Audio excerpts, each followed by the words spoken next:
It's not really a what if. No. Good morning, everyone, and happy President's Day. We will get this meeting started, and we'll start off this morning with our public comment. We have two individuals who signed up this morning, two wonderful citizens. We have our first citizen is Cassie Pope this morning. Could you come forward, please? Cassie Pope. And your address, if you could just restate your address, and your subject matter is the tan. Yes. Okay. My address is 4157 Lost Springs Trail. And I forgot to tell you, I'm so sorry, I'm still in President Day mode. You have 3 minutes to speak, so you have 3 minute time limit. So what we'll do is put you on a 3 minute time limit, and when you hit a bell, if you could wrap your thoughts up. And also, there are no personal attacks on elected officials, and so if you have the floor. Okay. Good morning. As I stated before, well, I didn't state, but you stated, my name is Cassie Pope, and I'm a 16-year homeowner at 4157 Lost Springs Trail. So I'm coming to you, board, as a concerned citizen. Recently, we've had a number of high-profile topics that have, come through our community. And that's caused a little frustration, and just put us on the edge of our seats of trying to figure out, well, what more can come up. And now we have the discussion that's on the agenda today regarding the TANs, the tax anticipation notes. So I'm not going to take up 3 minutes, of course. In fact, this is short and sweet and to the point. But while I understand the use of the TANs and the benefit that they bring to stabilizing the cash flow, just looking over the numbers that was provided in the packet, it amazes me how in relation to the historical TANs, that we've reached this highest record amount ever. So I'm here today to look forward to the discussion in the work session regarding the TANs, and while I have an idea of what has contributed to this record request, I certainly want to hear the discussion and hopefully hear the specific causes of us having this high record TAN request that is going to be made today.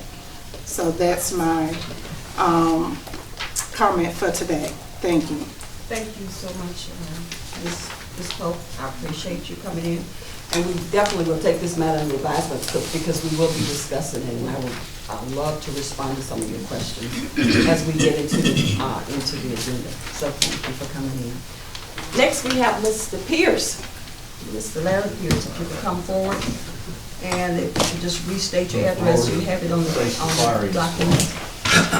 And your subject matter today is the coroner and the attorney.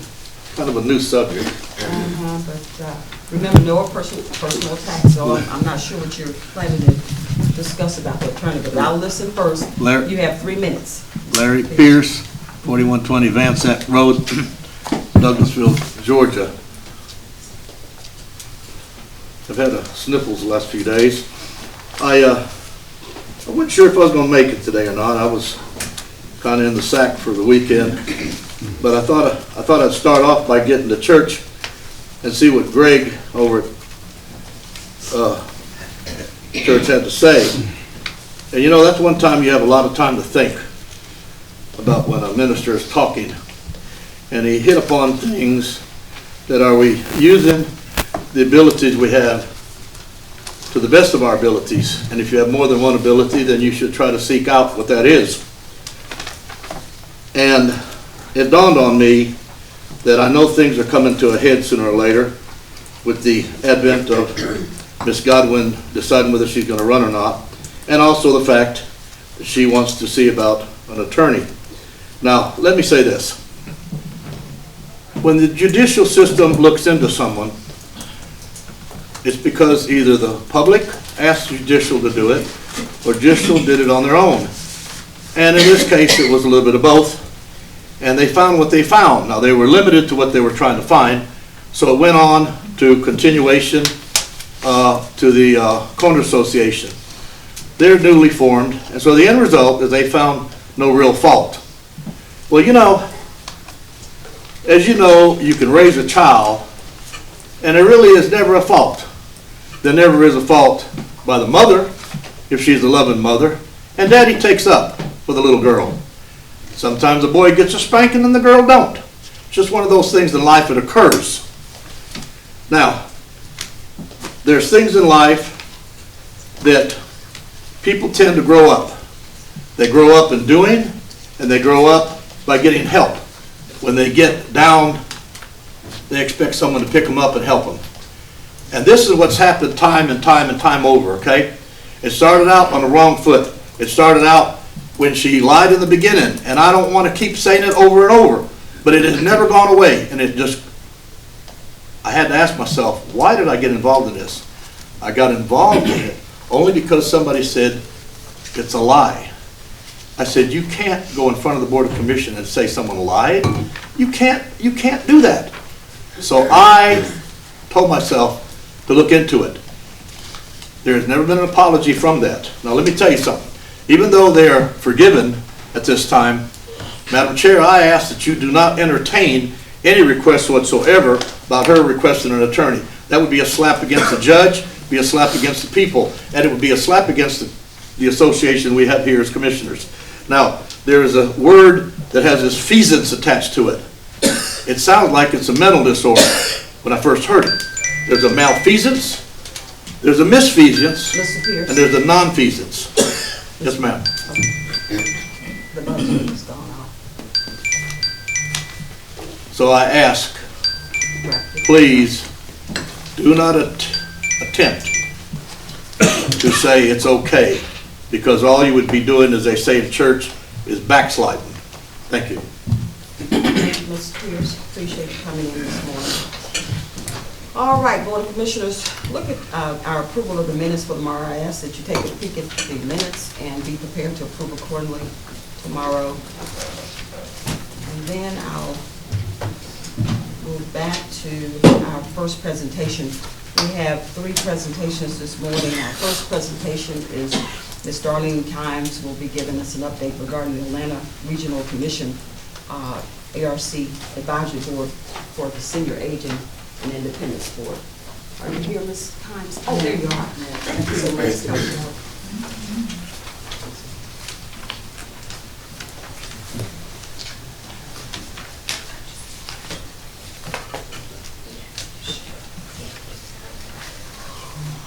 Good morning, how you doing? I just wanted to share with you this morning some update on where we are with the Atlanta Regional Commission on Aging. Ms. Kimes, before you start, I just want to make sure the Board of Commissioners understand. Ms. Kimes represents the Board of Commissioners at ARC for the Senior Aging Independence. She sit on the special board for us down there. So I just want to make sure y'all are aware of that. So, thank you. And I just like to say that I bring a knowledge to have a work with our major municipalities in the metropolitan area and deal with housing and transportation and working with the rehabilitation of things for the senior citizens and aging. So I just want to briefly update you on the Atlanta Regional Commission on our aging thing. Just share with you that as we're looking, we just had our last meeting on last week, 2 weeks ago, so we're just in the process of trying to move forward for the 2025 year. So one of the things that we're looking at as we plan for the aging is how we can get money to fund our aging program for the next 4-year cycle. And we're looking at the regional provision of the service providers that we can get to work with us.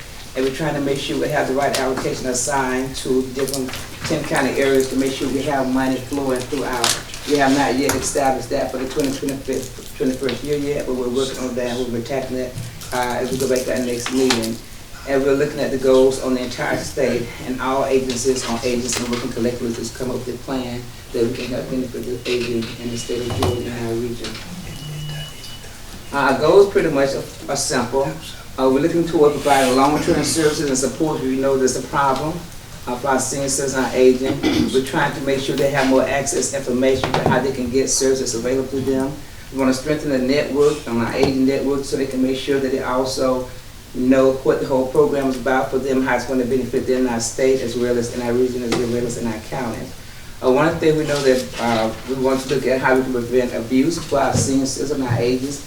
And we know there's a lot of neglect going on and exploitation of our senior citizens and our aging population. So one of the things, our fifth goal is to try to improve the quality of long-term service that we provide to them. These are the type of service that the region already providing for our citizens in the state of Georgia and up in our region. And as you know, just a few: case management, homemaking, food delivery, personal care, kinship care, recreation is important, transportation, and legal assistance to our aging people, and culturally information that we refer to them to get the best benefits they possibly can.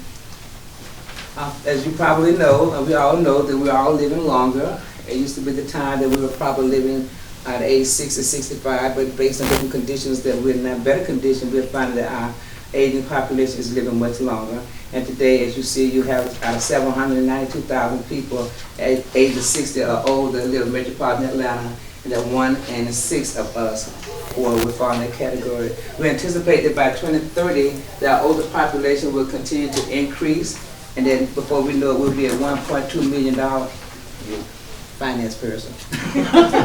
We would be expected to grow by 1.2 million in our region. So our aging population is growing, and we've got to find a way to make sure that we're providing services they need in order for them to live a better and healthier life. I'm going to skip that one, but as you know, we're focusing our attention on transportation, which is important. Our health condition is important. Physical activity, economics, racial inequality, and physical disability. Loneliness is a very concerned for our senior citizens and our agents. So those are some of the things we're looking at in terms of how we can address those issues to make their life expectancy better.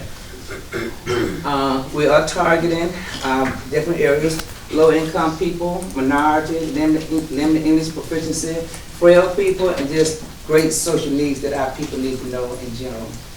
And finally, we just want to focus again on our health factors, our building environments better for them, socioeconomic factors, and a lot more behavioral and mental health problems that we find existing as we look at our aging population. And so we said, what's next? What's next for us would be the census that's coming up. It's very important. Let me get back to the census. Is it different? The census, my last one. Is it a slide or? The slide. I don't really need it. Thank you so much. We know that the census is going to be very, very important to our senior population.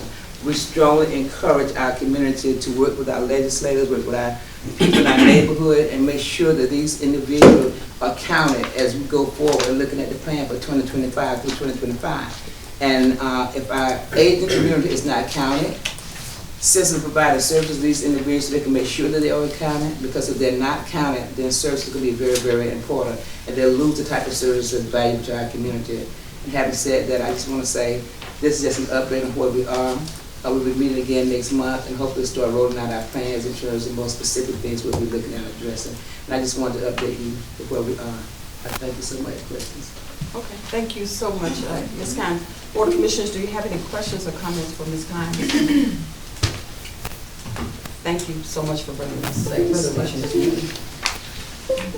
Our next presentation, we have a SPLOST presentation. Next, we're going to move on to the SPLOST presentation. In our presentation about the overview of the Title VII, we're going to move that down a little bit. Our director's working with you with the slides first.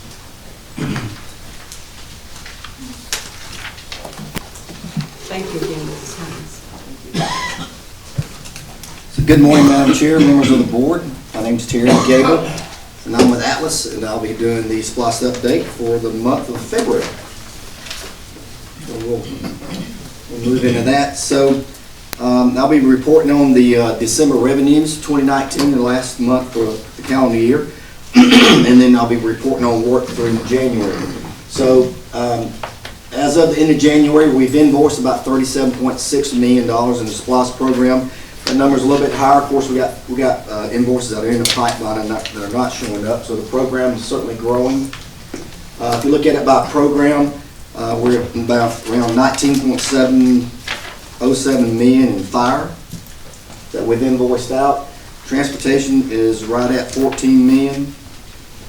And then if you look at the Parks and Recs, it's a little over 2.5 million. So with that, good news with the December revenues. They came in, what ended up being the highest month to date for the SPLOST program. We were about $2.6 million for the revenues, which was great news. That's just slightly under $600,000 more than the projections for the month. So overall, it really is stabilizing the program very good. And we'll, as far as an overage for a year, just looking at year 3, we've got an overage on revenues now of $2.1 million. And then if you look at the full program, the SPLOST years 1, 2, and 3, we've collected about $69.8 million, and we're right at about $3.3 million overage. So again, everything's looking real good, and hopefully as we move into year 4, keep in mind we got about 3 months left in year 3 here. We'll finish up at the end of March. And as we move into year 4, hopefully the revenues will stay solid and the economy will continue to stay strong. Looking at the bond payment real quick, we made the smaller payment in October of just under $1 million, and we'll make the large payment April 1st of $18.9 million. That'll satisfy this year's, or year 3's obligation. As of the end of December, with those revenues, we had sufficient funds to pay it. So as we move forward with January, February, March, that'll be our pay-go money that'll go straight into the program. And with that, the good news on revenues overall, certainly. We'll move into some updates on projects, and with fire, just a listing of projects that have already been completed to date. And then as we move through, the countywide digital radio system is nearing completion. I'm glad to report. All 8 towers have been completed in their own air. The plans right now are to cut over to the new system, Chief, I believe February 26th. From that point, just to the spring, both Sheriff's Department and Fire Department will be using the system. Motorola will be monitoring it. As we've talked about before, they're waiting on the foliage in the spring to do the final test, but the system will be up and running, and look forward to, I'm sure the Chief is, and finishing out everything with Motorola and getting that system completely online. So good news there, that we'll finally be getting that system up and running. We'll be planning a ceremonial ribbon cutting for the radio system sometime in March, middle of March, towards the end of March, sometime prior to the final test. The ambulance they've been delivered, and we've taken delivery of those, and it's paid out. So that's has already taken place for 2019. The fire truck, it's taking a little bit longer to fabricate. The Chief and him will be going up in sometime in May to do an inspection on it, and we'll probably be taking delivery sometime in summer, early summer. So they do take longer. So we're actually be in year 4 in taking delivery of the 2019 fire truck, but that's not uncommon. We had that occur last year. It's just quite a process. So fire's winding down here at the end of year 3. Some things we're looking forward to in year 4 with fire will be new ambulances, fire truck. Fire Station 11 will be seeing some improvements on the driveway, and then we'll be doing some more fire station renovations throughout the county. So with that, we'll move into transportation projects. Just a quick list of the projects that have already been completed. And then the resurfacing program and the LMIG program for 2019 is completed. C.W. Matthews, if you remember, has got that contract. They've got a little bit of restriping left, but project is substantially complete, and we'll close that out. I know Miguel and we're working on the 2020 list. I'm sure it's close to finalized, and we'll be moving in that direction here real soon, starting in April with the new 2020 year 4. And then looking at some of the intersections we have ongoing, Stewart Mill Road, certainly one we've been reporting on. It is in the right-of-way phase. Design is pretty much complete with it. Miguel has the plans. We're expecting the right-of-way to start wrapping up towards the end of spring, leading into the summer. And look forward to possibly getting this project let this summer. And with it, with good weather, hopefully get it completed this year. Once we get it out to bid and get a contractor on board. So that was moving forward. Bright Star Road and John West Road has been advertised for construction. The bids are due in the middle of March, so we'll be looking forward to that. This will be the next intersection of the transportation project that we see that'll start up this year. Certainly it's a good time with the weather starting to turn around and getting some drier weather moving into the summer. So several of these are going to be let this spring are good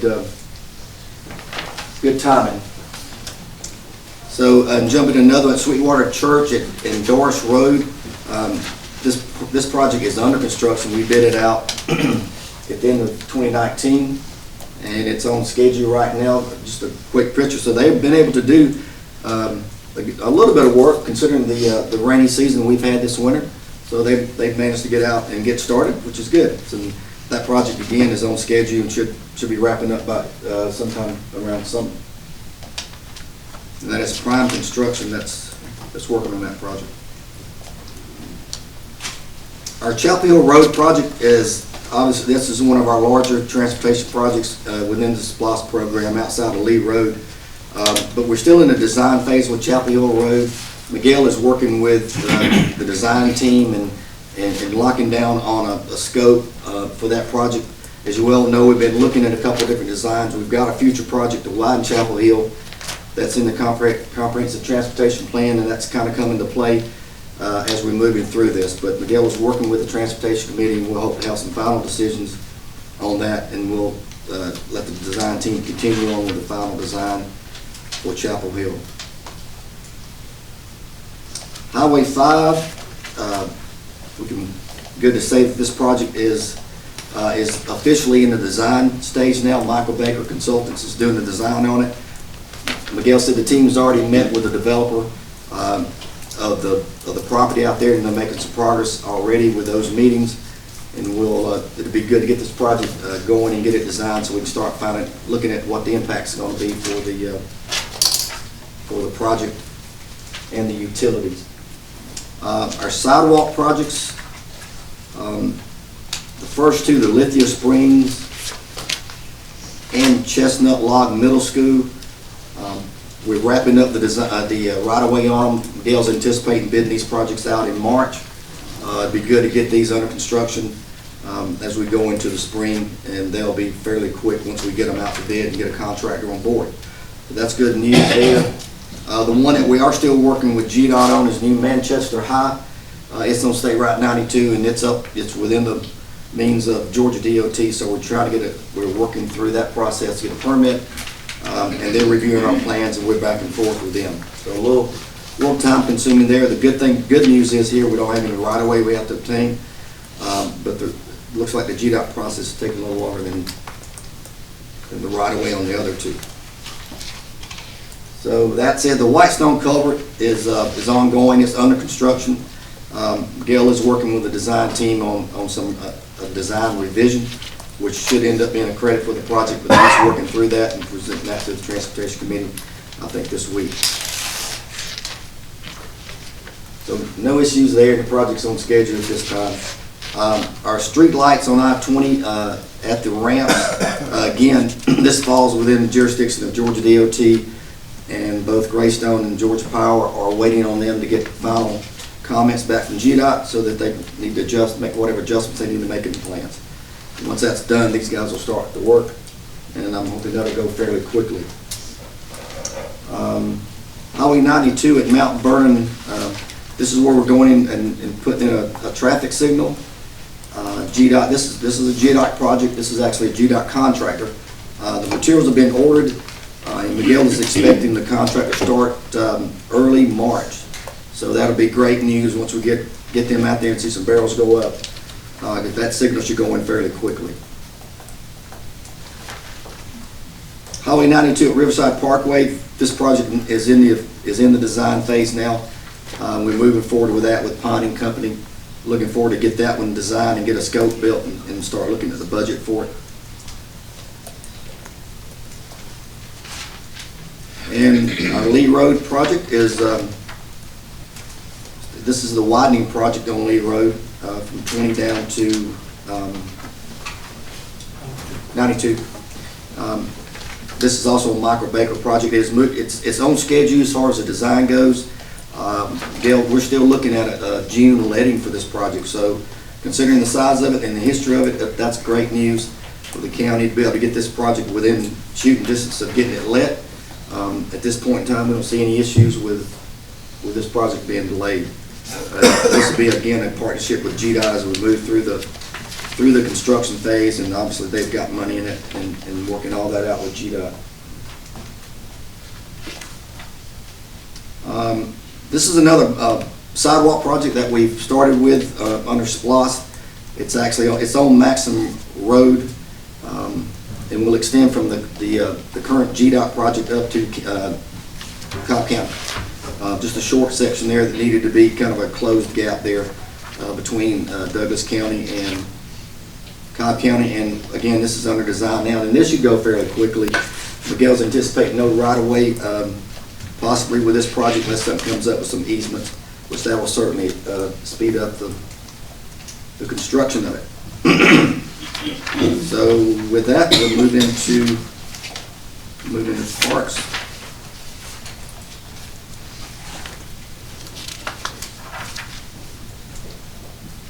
Just a few of the projects that we've already completed. Deer Lake Park, these are our tennis courts. We're doing, if you remember, complete reconstruction on tennis courts and new lighting and new fencing. This project is officially now under construction. Integrated Construction has this contract. They have a purchase order and we're ready to get started work. Of course, everybody now is trying to wait out the rain a little bit before they get started. But we'll be setting up a pre-construction meeting with them, and we'll get this project started as soon as the weather permitting and everything's in line for Integrated to get started. This next project is our multipurpose rec center, which is again one of Parks' biggest projects. We got several things going on in Parks that'll be breaking ground this year. Ray Lynn, contractors out of Carrollton, is the contractor for this project. We anticipate the construction to start in March. That's what's on his schedule. It'll certainly depend on the weather. Obviously, the first thing he's got to do is clear it, and then he's got to start bringing dirt in. So obviously the weather needs to be somewhat dry before we attempt to do that. We do have a groundbreaking for the rec center. It is March the 4th at 10 o'clock. Look forward to doing that, kind of giving an official kickoff for Ray Lynn to start the project, and they're ready to go as well. The senior center, this project also was let. It was awarded to Headley Construction out of Newnan. They've actually already started some clearing on the site. If you've been by there, they've got a new sign up, a couple signs up, which is good, identifying the project. So they've officially already really gotten started with it. And the county's got a groundbreaking set for this project February the 18th, which is tomorrow at 9 o'clock. So we look forward to that. Hopefully, again, that's a weather permitting, I would think. But we're looking forward to getting that official kickoff for this project, as well as Rec Center and Deer Lake. And then our last two right now in the Parks Department, again, like I said, we're going to have a lot going on this year. It's kind of the way the designs have failed. These next two are at Bill Art Park on the southern side of the county, along with Fairplay Park. These two buildings were let together. It'll be a demolition project to remove those old buildings and go back with two brand new concession buildings. We're in procurement. Don is in the process of getting the contracts together for the contractor, which is Prime. They've gotten the Prime. Yeah. So the contract on the intersection at Sweetwater is Summit. Yes, I think I misstated that. So Prime Contractors is the intersection for the concession building, and they'll get started as soon as we have the contract signed. Get them a PO issued. They're ready to go. Gary's already doing a great job, him and his staff, of getting coordination with the associations and getting everything lined up in order to get the contractor access to the parks. So with that said, I think David Good has that's just a real brief presentation on vendors, and then unless you guys want to take, I'll take questions now. We can let David get up and do a short. If David Okay. David could just kind of give us, and then we'll just have questions wrapped into one. Thank you.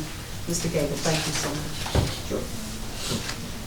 Thank you, Madam Chair, Commissioners. Again, my name is David Good. I'm the Director of Communications for the SPLOST program. As you can see, we have a total of 102 vendors. 37 are within Douglas County itself. 30 are within 30-mile radius, which we still call local, and the rest are either out in the state or further out into the rest of the states. Right now, we actually have a total of 77 total projects. 35 of them are active, and then the other 42 are completed projects. And you will see those completed projects in your booklet. They're being read, and Terry also spoke on those. Let's go to the next one. Right now, this is the percentage. 65% of all of the SPLOST, meaning both current and ones that have been completed, are 65%.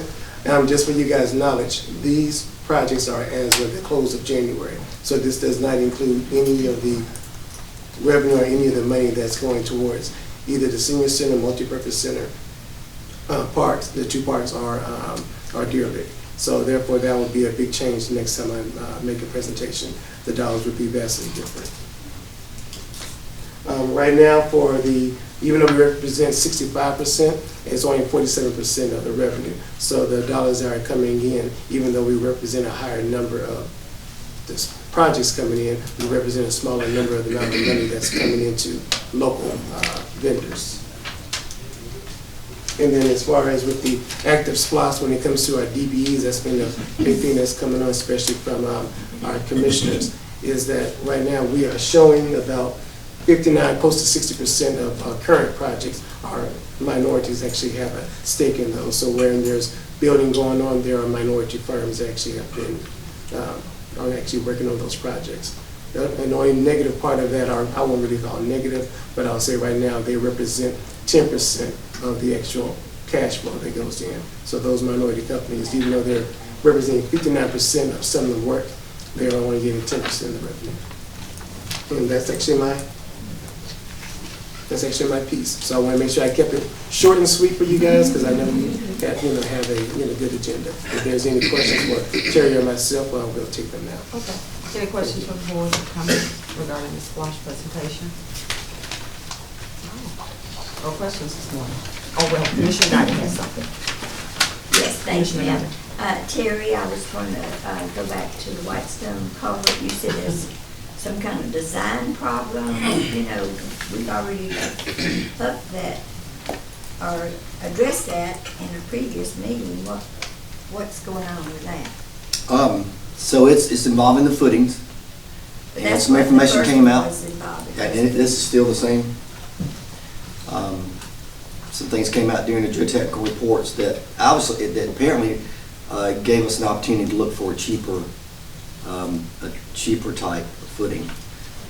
That's the reason I think Miguel and them were pursuing it. And they do. They're looking at redesigning the footings, and which will end up being a credit from a construction cost standpoint. And Miguel's working through that process now. Could Miguel come up and just kind of explain this a little bit more? Be happy to. Good morning, Madam Chair, Commissioner. Yes, we've looked at redesign of the footings actually several times. Initially, the footings were designed, or the culvert was supposed to set on pilings. Problem was that there is rock under the area where the piles would have been driven. And the type of pile that was specified would not go through rock, so that was not a viable design. Then we looked at micropile, and now we're looking at spread footings. The difference in cost between micropiles and spread footings is probably in the neighborhood of $50,000 less.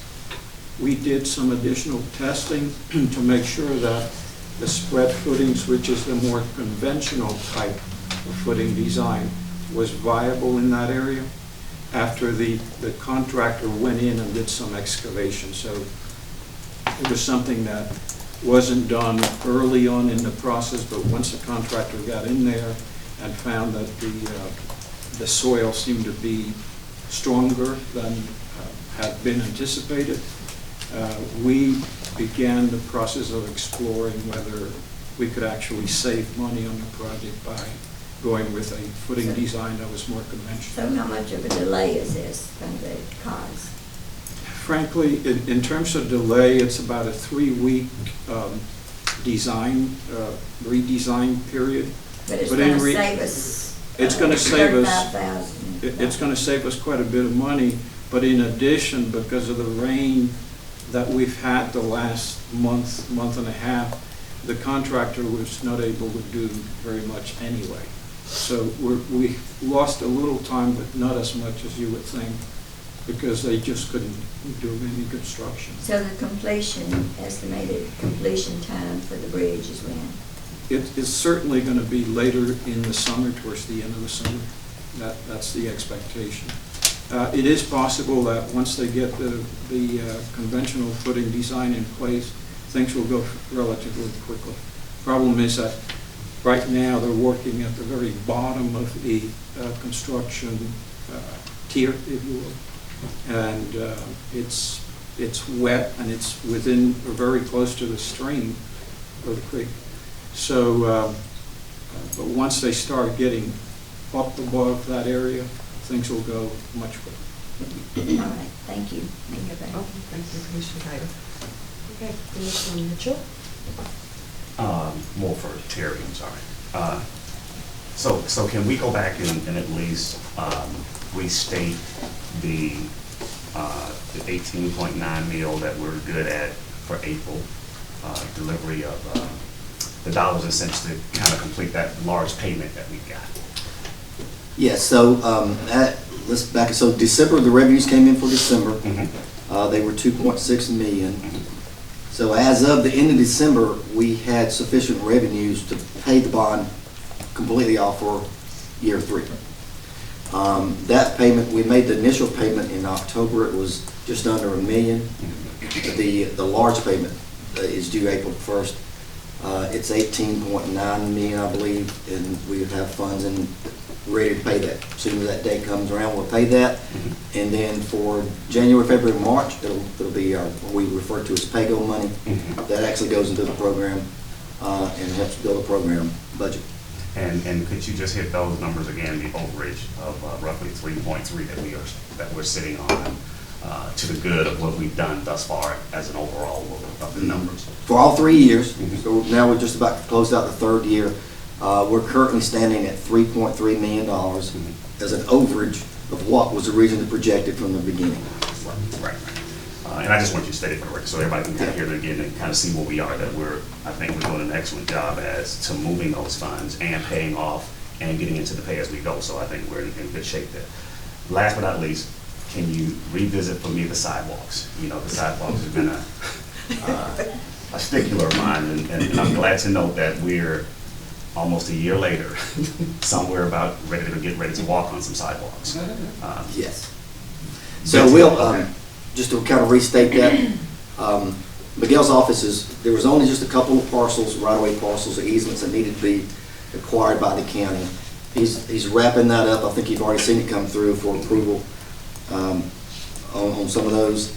And he anticipates bidding those out to construction, the Lithia Springs sidewalk and the Chestnut Log Middle School sidewalk. We're going to bid those out as separate projects March. Okay. So you're going to bid those out in March. And what's kind of, you think, and I know you don't know this, but once the bid goes out, what do you think that turnaround time for us to actually be walking on these sidewalks? If you had to actually give a date and time. Because we've been talking about this now, I know for over a year or so. And I just know no one ever thought that, we thought this was going to be some quick hits that we can kind of show how great things are. Not that you guys had any control of this, but if you had to kind of give a gauge, what would that be? And the first thing I think about is what Miguel is thinking to put in the contract, so he's saying 6 months. So that'll be in the contract as far as the contract schedule.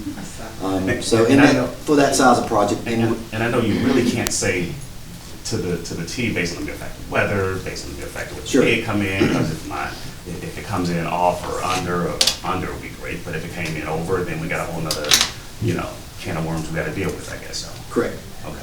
Okay, but we're saying roughly 6 months we should be walking on sidewalks or thinking about it.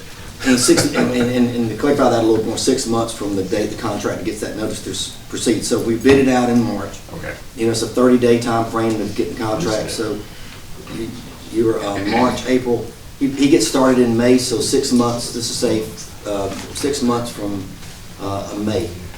Would be a thought that you could be walking on the sidewalk. All right, okay, good. We have a lot of calls about that. Now you guys have entertained a couple of calls that I've actually had thus far. The groundbreaking, couple of the groundbreaking ceremonies, if you would just kind of restate those groundbreaking ceremonies for possibly Family Waters, the radio system, and I think you mentioned the one for the Senior Citizen Center. Yeah, so let's start with the senior center. Okay. The senior center first, since it's tomorrow. So Right. we have a groundbreaking in the morning at 9 o'clock at the site. The ceremonial event, hopefully weather will permit that. That'll be with the contractor and of course county officials, and we'll get that one. That's for the senior center. David Good is working with all the local churches in the area, just kind of giving them a heads up. We'll also be doing that through this initial process of getting that project started. And let's restate that. So we're saying, and I don't know, David, you want to mention this as well. We're talking about having a community meeting of some sort with the community in that area in reference to the Senior Citizen Center. Correct. Somewhere down the road, but you'll kind of clear those dates with everybody basically, so. Right, yeah, I'll speak to at least the 4 most impacted churches to try to have an event there where we actually let them know, hey, this is what's going on, how many days out from the beginning of, turning the dirt to where the building is up, and then, we'll be able to do that with those 4 churches, but the entire community is invited out. Right. But because those 4 churches are actually impacted both traffic-wise, and most of them actually have a pretty robust senior team, that we wanted to make sure that we reached out to them. And then I'll be able to cover it with Rick to make sure that, it's on the commissioner's schedule, and then also, give a Terry and the contractors to make sure that anybody can come out to there. And we'll already have the display at that at each location. Right, and we'll clear those dates with us and the Yes. team, and then decide on what those dates are and notify the community, and they can come to all. Correct. And it doesn't mean that strictly District 1 only, it's for That's for the entire Douglas county. County. Okay, Yes. all right, cool. And last but not least, since you're there, give me again, I noticed the numbers, you said there was about a 36% local vendor that we've done thus far, with the 29% that's within 39 miles, which I think I'm really proud to say that we're doing our due diligence in trying to look at those local and minority businesses to get access to this SPLOST dollar.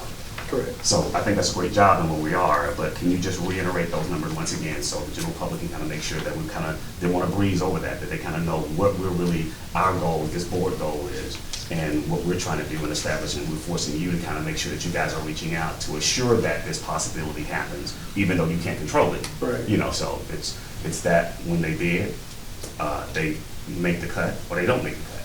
Right. Well, right now we're looking at 65% of the overall SPLOST. The actual SPLOST pieces. There's 65% of that is county, is local. It's both county and 30 miles within. So places like Carrollton are going into Marietta, parts of Atlanta. As long as it's 30 miles within, we consider that part local. And then 47% of the revenue are going to those 65%. So though it's 65% participation, 47% of the revenue is going to local, and those are 30 miles out. One of the ones that's largely affecting that is Motorola, because the 16 million that's the PO is for Motorola. They're out of California. So $16 million off the top was already totally outside the county. And then of those projects, I believe it's 35 active projects. Of those 35 active projects, about 10% of those are going to minority companies. Yeah. So Okay. those are the overall numbers. Okay, all right, well, continue that drive, I mean, and with the hopes of, getting that number up. I mean, but, I mean, some things you can't control, I get it, and I do commend, Vice Chairman Robinson and having those, kind of how to do business with Douglas Countyans and with Douglas County, rather, and all that kind of good stuff, to kind of give you that look of how it's done and how you can kind of be a part of this lost dollar. So. And that was a big piece because in the beginning, local participation was very low. Mhm. And then as we started having those meetings and then reaching out and then, just going by county staff and then by SPLOST, we were able to actually start talking to locals, letting them know, like, this is available to you. This is not just for large Absolutely. companies. Smaller companies actually have the opportunity. Absolutely, good job, okay. All right, thank you. I yield back. Thank you so much, Commissioner Mitchell. All right, well, thank you all so much for your presentation. We have our, she said she. Okay, are you ready? We're ready. Director Perry. Director Perry has a presentation, and then we'll move on into the agenda. One more presentation today. Brandon, you may help me. And it is an overview of Title VII. There's a new handout, that one had that. Madam Chair, thank you for making that change. I saw a correction that I wanted to make on the presentation, so Oh, absolutely. we have an updated handout. Thank you. Okay, I know what time.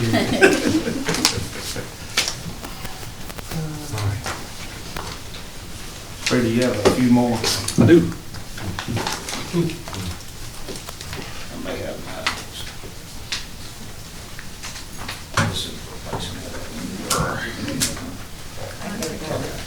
This will get Which one did you just He get? just gave me.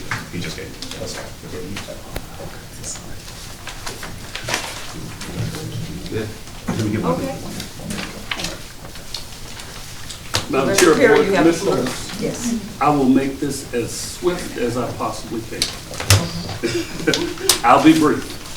So I wanted to give just an overview of the Civil Rights Act of 1964. What actually is it? It is, and if you all could follow along with me with the handouts as well as with the PowerPoint, was acted in July 1964.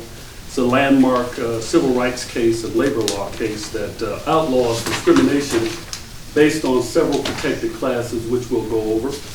Prohibits unequal application of voter registration requirements, racial segregation in schools, employment, and other public accommodations. Those protected classes that I mentioned, pretty much everything with this title, well, let me go back and say that under the Civil Rights Act, you have 11 different segments or titles as they're referred to. We'll focus in on Title VII. It outlines the major protections, protected classes, which include race, color, religion, sex, and national origin.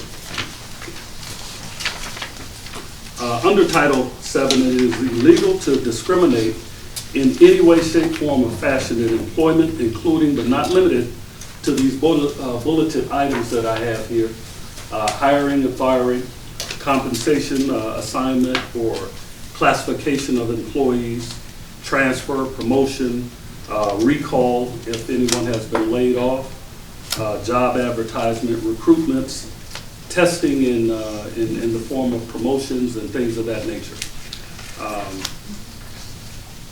Those who find or feel as though they've been impacted typically would state a claim under two theories for Title VII, either disparate treatment or disparate impact.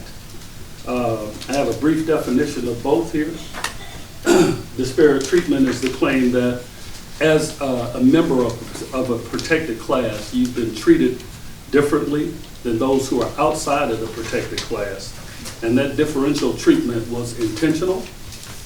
Disparate impact is stating that an employer's seemingly neutral policy or procedures are having an adverse or negative impact on a protected group.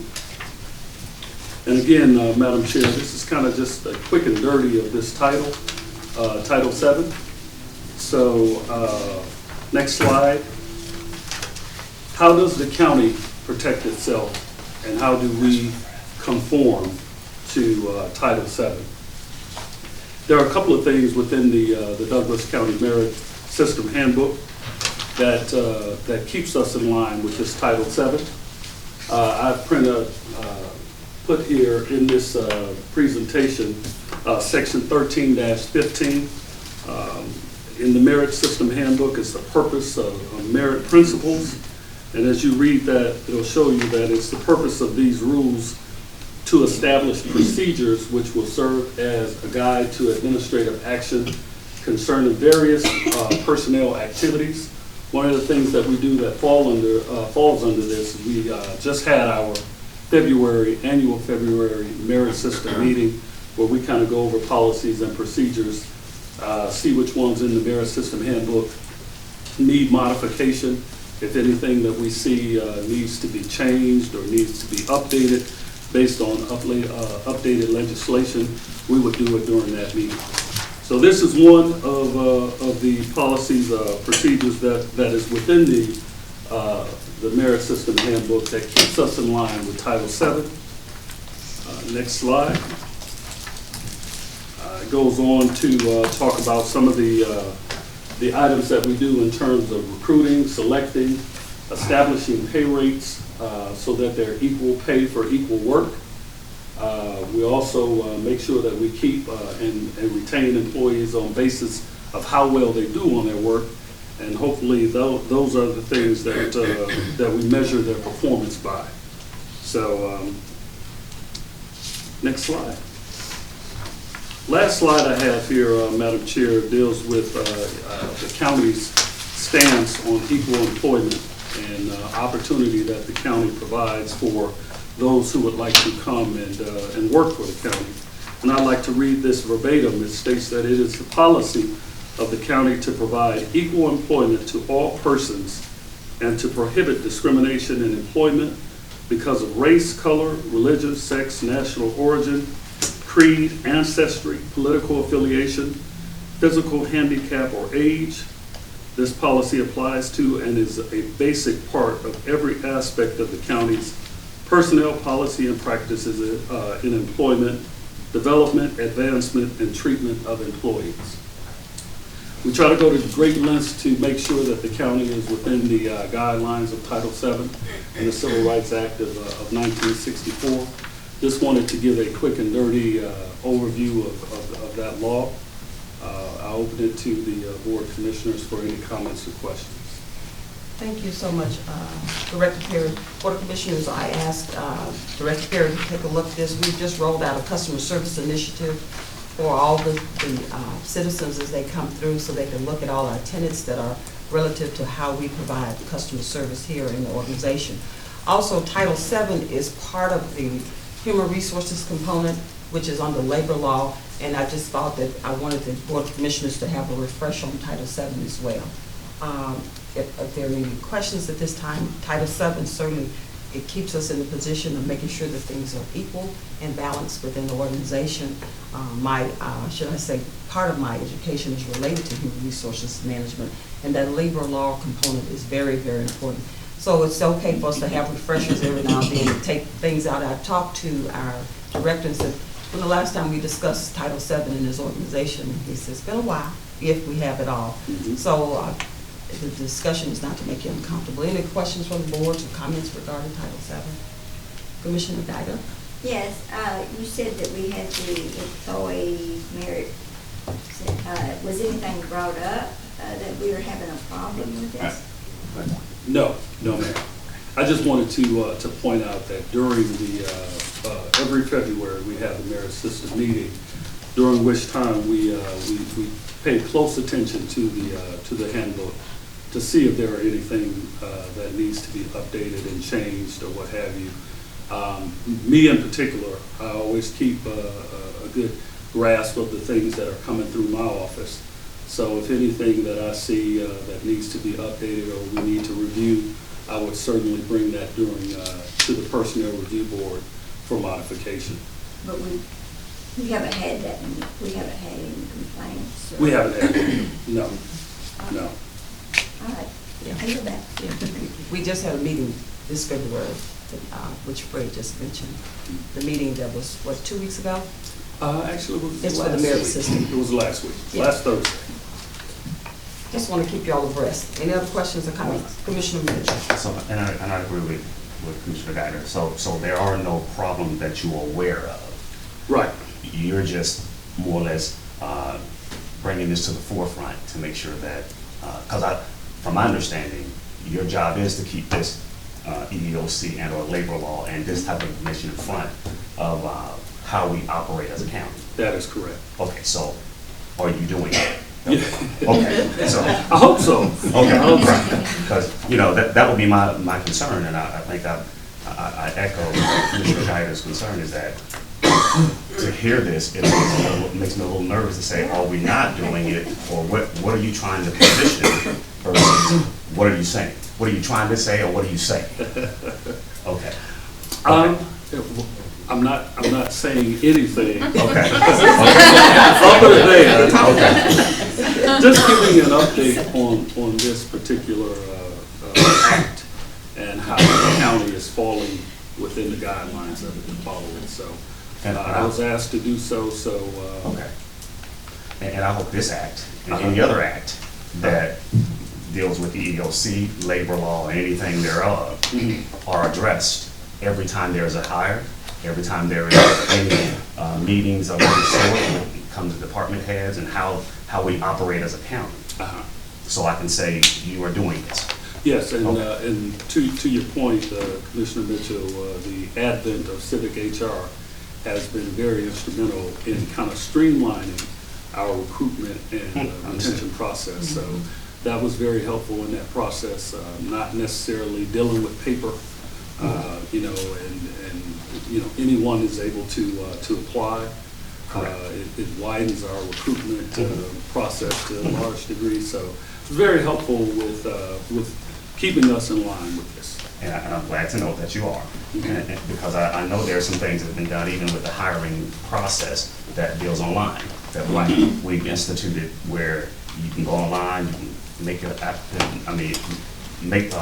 your application and kind of, hopefully that's where any and everybody can do that. Right. Get along for those who want to walk in that don't have a computer. They can do that.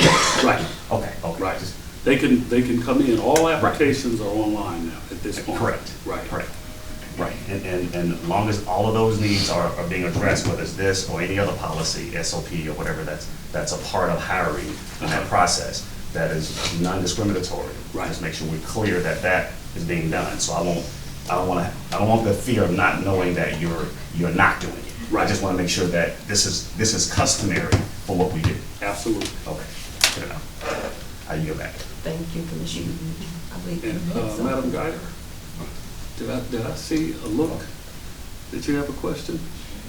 No, Oh. I just wondered, well, Why this? why it was brought up, if Right. we're not having problems, but anyway, That's okay. I get that. Yeah. Well, being proactive, I like to look at it as a proactive That's measure. beautiful. So, we don't have to have a problem every time, I come up. I just, Okay.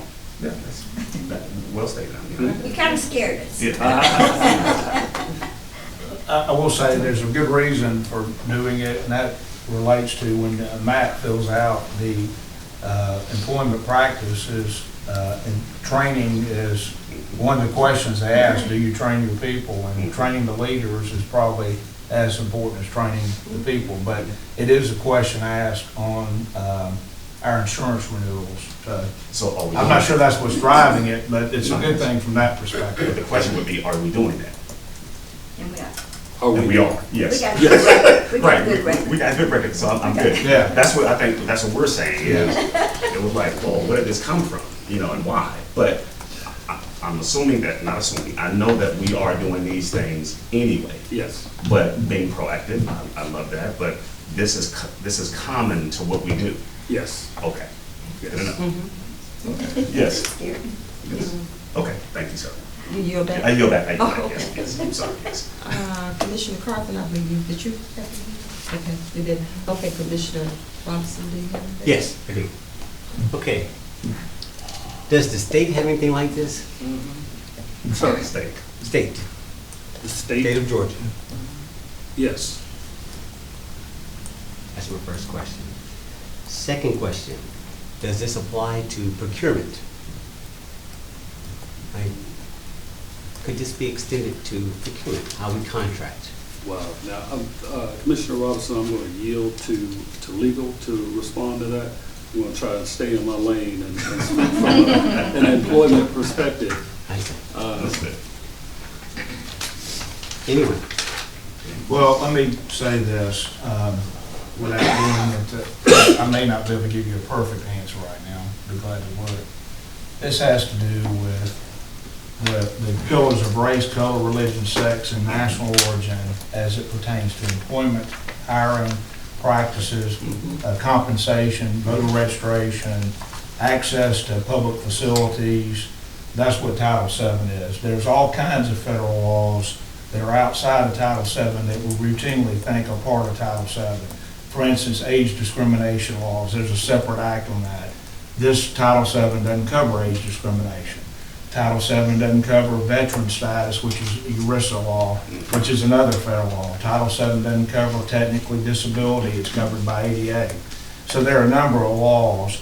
The procurement practices typically is colorblind because in most procurement practices, you're not looking at anything but what the bid is based on a qualification. Now, if you had a qualification that was based on race, or based on national origin, or based on that, that's whenever you're going to start getting into the very fuzzy gray area of that, are you violating some federal unique protection somewhere. But Title VII doesn't deal with, Title VII deals with people. It doesn't deal with things. It doesn't deal with vendors and contractors. It deals with people and discrimination based on a person's individual characteristics, color, religion, the five gamuts that Fred just laid out.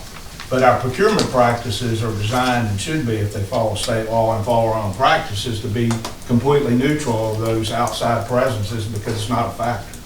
If it becomes a factor, it would be a problem. But no, Title VII doesn't specifically apply to contracting unless somebody's being excluded because the head of the company has one of these features: race, color, religion, sex, or national origin. Okay. Is Dawn here? Yes, I am. Any thoughts? Ken said it perfectly. Thank you. Wait, besides all right, so what about citizen interaction? If we were to ask citizens questions, would it be a consistent experience? That's one. Again, vendors, citizens, how would they respond? You know, across the board, keep this general. When I think about disparity, you know, and I don't know the answer to this, but if I think about women, for example, we talked about pay. Are they paid consistently with the men doing equal here? Do we know those answers? Okay, and we're going deeper than, you know, we pat ourselves on the back by saying, yeah, we're doing good, but it's hard to judge ourselves sometimes, right? And I'm curious. I think we may have instances from time to time where we somewhat overlook that may be offensive to some people, and they get normalized in our language. You know, this is about culture, right? And there's a sensitivity. You know, I've had instances within the county where comments were made that I thought were like, okay, so what would be the remedy to that? Right? And I'm the one that advanced this. You know, I asked for this to be on the agenda, but I think sometimes we need to be sensitive and be aware that that's out there. Now, I'll give you an example, and this is important. So we had a situation with the tax commission when he first came on. And the tax commissioner wanted to, within his power as a constitutional officer, put, our collections or deposits, whatever, in a particular bank. And he wanted to put it in Citizens Trust Bank. Okay, a bank. They've been around a long time, et cetera, 50, 60, 70 years. And the comment was, well, why are you doing that? That's a black bank. No, I found out about this after the fact. I'm like, that's not relevant. But to hear that and to raise it as a condition for movement, that's an issue for me. Right? And so you keep up little moments. Just remember things. We had a situation in procurement. If I got this wrong, someone who bid on the contract, and for whatever reason this is be done. But a situation where a contractor was skipped over after having the lowest bid. And the comments was, well, it's a relatively young company, but they had partnered with somebody out of state. And it was like, well, it's a black company. And I'm like, really? And so it's one of those things where you just keep up because it's about a pattern. You can have one moment, right? You look for patterns, right? You look for patterns. And it's one of those things that I brought to Madam Chair's attention, which is it's about the language, it's about sensitivity. It's like, no, that's unacceptable. So what are their remedies? Do we really enforce it, or is it really taken care of like up the Fed EOC? If something came to us, would it go to the state? I mean, what happens? Can you explain that, Fred, just in general? If a concern or a complaint came to my office, it would certainly be investigated to the umpteenth degree to see if there were any merit to it. That would be the process as it stands right now. Now, what do we do to be proactive to make sure that doesn't occur, or that we limit that from occurring? I think that conversations like this, training and things of that nature will keep us at the forefront of trying to negate discriminatory practices and things that have a disparate impact on the protected classes that I mentioned. But I think certainly, making sure that it does not become the norm, or it does not become something that's been talked about and said so often that we just look past it. And to have this on the agenda, I think, is one of the things that we can do to make sure that doesn't occur. I'm going to be sensitive just for now. I'm going to yield for now. Okay. Well, thank you so much. Madam Chair, I'll be back the next meeting to talk about sexual harassment. Okay. I'm just kidding. Oh. I said, okay. That was it? Okay. Well, thank you so much, Director Perry, for this, for the presentation regarding Title VII, because it covers more than just one topic. And I just want to make sure that we are in compliance in this organization. Thank you so much, Attorney Bernard, for your comment as well regarding the parameters. We're going to move on to our agenda. We'll start with tab number, let me put my glasses on. Tab number 4. Tab number 4 is authorization to solicit bids for the 2020 tax anticipation note, paying the amount of $25 million, and authorizing county's financial advisor Terminus to assist in facilitating the transaction as recommended by the Finance Committee. Director Holman. All right, let me start off with stating, as you know, just for the record, what a tax anticipation note is. It's just a financial instrument for a county to use due to the way that we receive around 55% of our tax revenue comes in the last 2.5 months of the year. So when you just do like a basic math equation, you can say that we receive around 5% of our receipts every month, yet we spend about 8%. So there's a 3% gap there. We have the first 9 months of the year. So what a tax anticipation note does is exactly what it's titled. It's an anticipation of your tax revenue that you're going to be getting the last 2.5 months of the year. And then you're borrowing on that because government is primarily service-oriented. So a lot of our expenses, or majority, say 65% of our expenses is salary and benefits. Those are the ones that continue to happen every week or every other week, depending on if it's payroll or accounts payable. So that is the need for a tax anticipation note. For us specifically, what I do is I look at the cash flow analysis. It's just a cash flow balance state.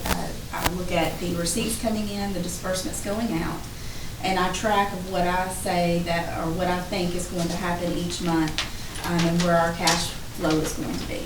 And what you have attached is you'll see that our maximum cumulative deficit would happen, I believe, in the month of September, and it would be to $21.8 million. So that means if we didn't borrow anything and we just said we're just going to have to wait on tax revenues to come in, that would be the estimated deficit. We did vet this through the Finance Committee, and it was a recommendation that we borrow the deficit plus a working capital. The law allows us to have up to 5% of prior year expenditures. You can have as what I call a cushion. So if we have anything that's unforeseen, emergency-wise, a natural disaster, a flood with all this rain, anything that may come up that we didn't originally budget for, that we need the cash to pay for that expenditure, then that cushion allows for that. So the maximum cumulative deficit is around, say, $22 million. We talked as a finance committee, and we're making the recommendation to do as what we've done in prior years, is have around a $2 to $3 million cushion. This year we're asking for a $3 million cushion, and that's why it's $25 million. Jennifer, could you also just enlighten me about what we did? We wanted to compare what other counties, just kind of look around. Well, we didn't look at the amount or the budgeted amount of the other counties, but we looked at the percentage that they borrow. And if you could just Sure. Just go over the little chart that we have. Sure. Because that was a question of mine as well. There was some surrounding counties like Cobb, DeKalb, Fulton. What we did is we looked, okay, how much do they borrow? Cobb borrows, 1 year they borrowed $90 million, DeKalb $44 million, and Fulton County $200 million. And again, somebody could come back and say, well, how big is their budget? When you do that as comparison to their budget, then they borrowed anywhere from 15% of their budget all the way up to 31%. And what we're asking right here this year is 24%. So we're within range just due to the timing of our receipts versus our pretty smooth expenditures. I can pretty much tell you what payroll's going to be every other week, what our claims are, just by looking at trends. And I can definitely tell you that we're not going to get the majority of our tax revenues until middle of October, November, and December. So again, this is just a cash flow balance sheet, smoothing out of your receipts versus your disbursements. And then also in January, because we had 3 pay periods, because this year instead of 26 pay periods, it'll be 27. That happens every 10 years in this county, and unfortunately it happened this year. So in January, our first payment for our salaries and benefits was $6.4 million. That's your first. That was just for the month of January in comparison to typically about $4 million. Just to give you an analogy for CSB, which is another area that I'm on the board, we paid $95,000 a pay period. For the month of January, we paid $95,000 for their pay period. For the month of January, for the county, we paid $6.4 million. That's pretty steep. And again, it's just cash flow. And I had to wrap my arms around it. I actually talked to Terminus, who has worked all over the state of Georgia for all counties. I said, do you have the ripple effect with TANs and other counties? That have you heard of that? He said, absolutely not, because the citizens understand that it's cash flow. He said the only way you can change that is if your property taxes come in, if you can flip it and allow the citizens to pay your property taxes in July. He said then you'll be okay. But he said what you're doing is front-loading your cost. He said you're providing free service until you get your money in October. That's when all the tax bills go out. So we have two main streams of revenue in county government, which is very unusual and unique, particularly as I've come out of the healthcare arena. We have multiple streams. You have two. You have sales tax and you have property taxes.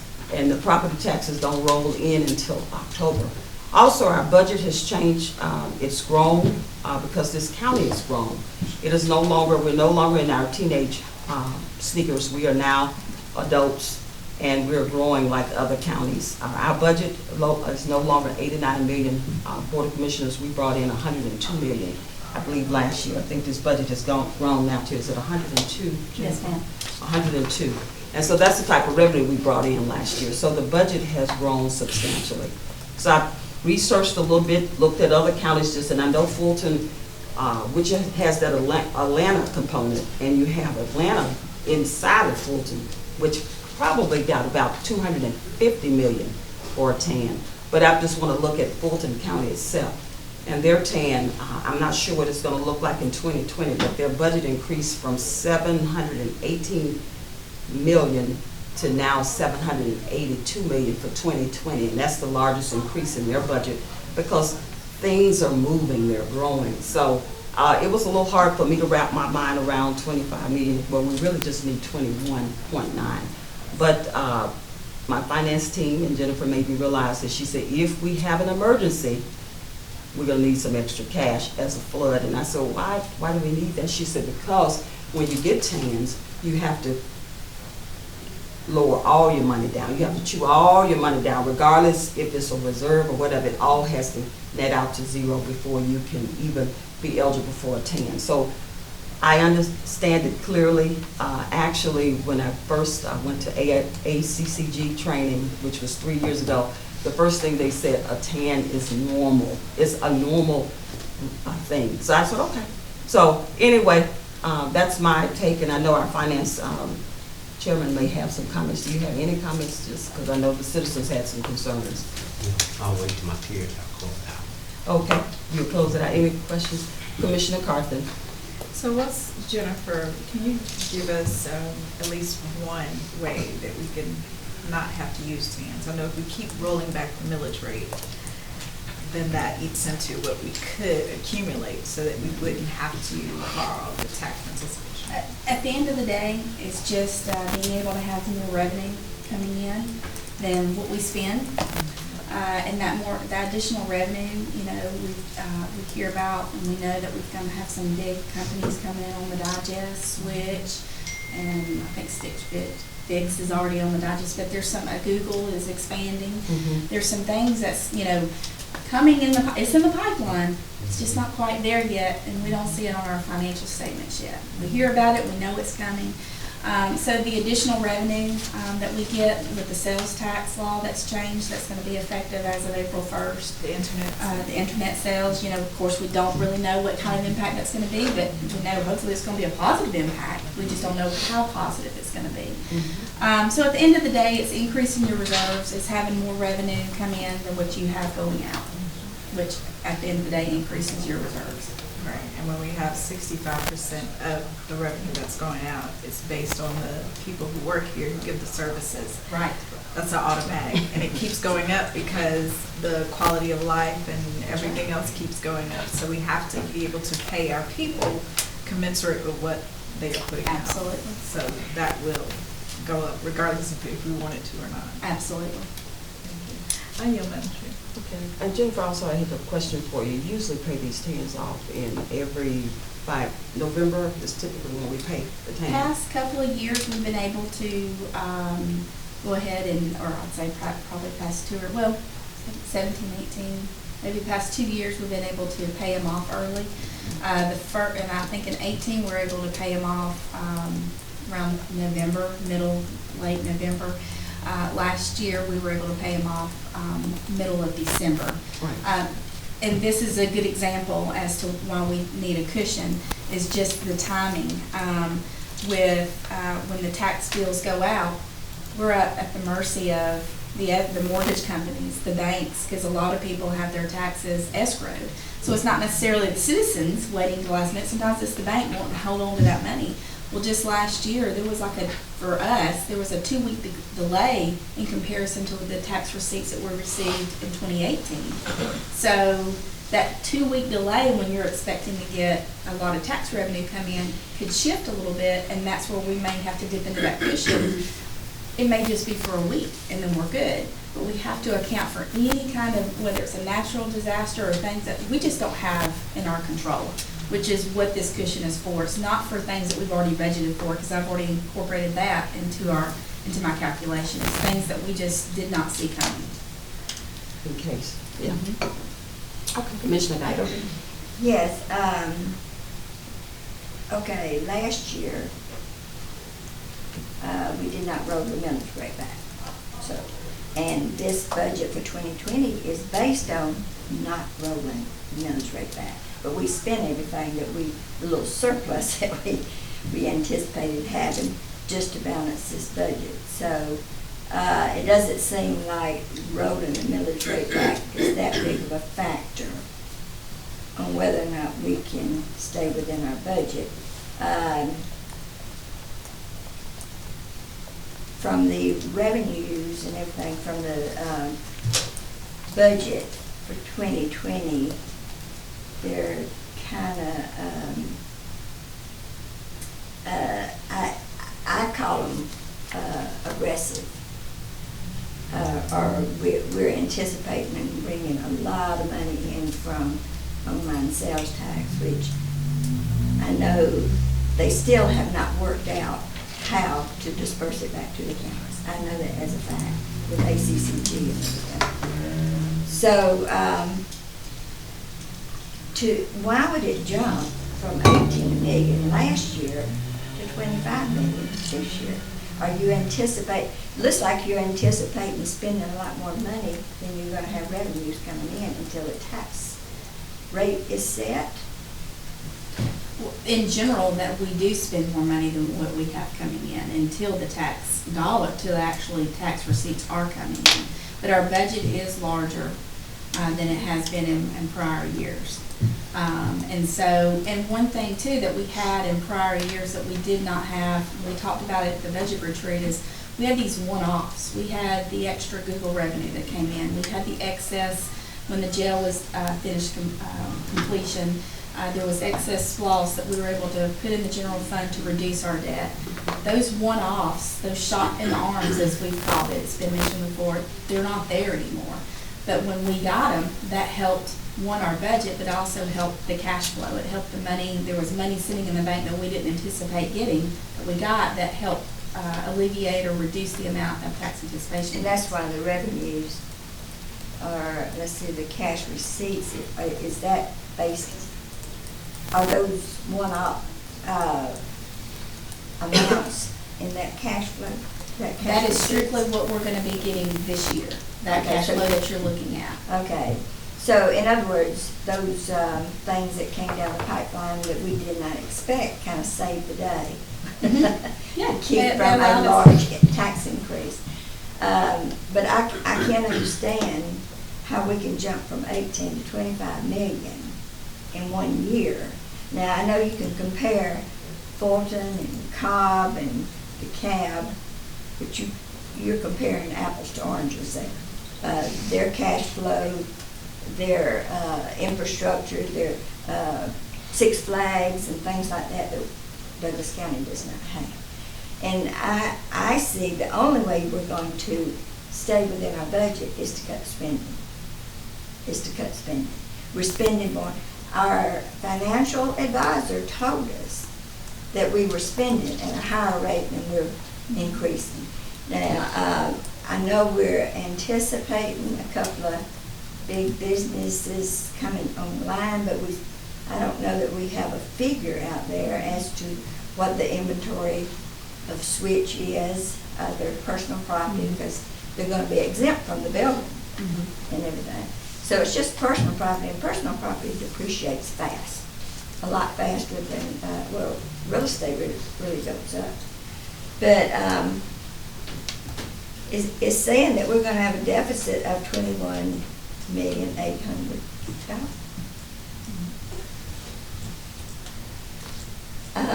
But I've always been told, you can't borrow your way out of debt.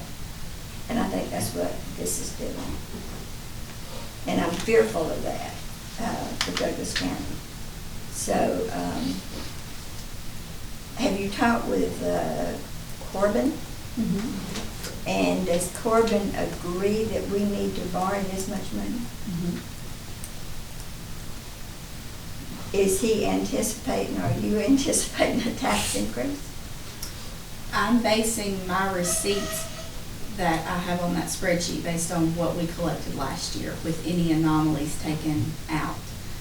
So Even the fact that the tax rate was not rolled back last year, you increased it that amount. I've based on the receipts that, of course, because this is just an estimate, the receipts that I put on there is I base it upon what we received in that month, year prior. If there were any anomalies that came in or anything that didn't come in that should come in, then I increase it or decrease it based upon that. So to answer your question, as far as the tax as far as anything to do with taxes, I based it upon what we received in tax revenue in 2019. Saying that we would at least receive that amount of tax revenue in 2020 as we did in 2019. So why was there a deficit in November, December? It's cumulative. This is a cumulative? It's cumulative total, that's, because what you're looking at is for each month, it has the beginning balance plus your receipts minus your disbursements, give you your ending balance for that current month. That ending balance then goes to the next month. So it's cumulative because you have to show that you have a need for the fiscal year for a tax anticipation note. So what you're looking at, you're not looking at it on a month-to-month basis. That last column is a cumulative total, because you have to, just like you would a checkbook. So we had enough cash receipts just to pay what we owed last year. We have enough cash to get us through, I believe that's showing through April, and that's where we would be then getting into the red. But, okay, getting back to jumping $7 million in 1 year in borrowing. What is it's because our budget has grown that much, our revenues have decreased that much, or our revenues, our expenditures has increased faster than our Yes. revenues? So it sounds to me like we're borrowing from Peter to pay Paul, so to speak. So, okay. Not crazy about this at all, but anyway, I go back. Yeah, Commissioner Mitchell. Since my colleague want to kind of wrap this up, quick question though. Was there a reason why we looked at DeKalb and some other, DeKalb, Cobb, Fulton versus Rockdale or some others? Yeah. I looked, they do not borrow tax anticipation Got notes. it, okay, well stated, okay, because I was just curious to know, I mean, because I agree with my colleague that that's comparing apples to oranges and just saying it's a fruit that would. That's why we took it the next level, is because we knew that their budgets are substantially higher than ours. So we said, what percentage, when they borrow TANs, what percentage of their TANs is of their expenditures, to kind of make it more Yeah, comparable. I get why you couldn't look at a Rockdale.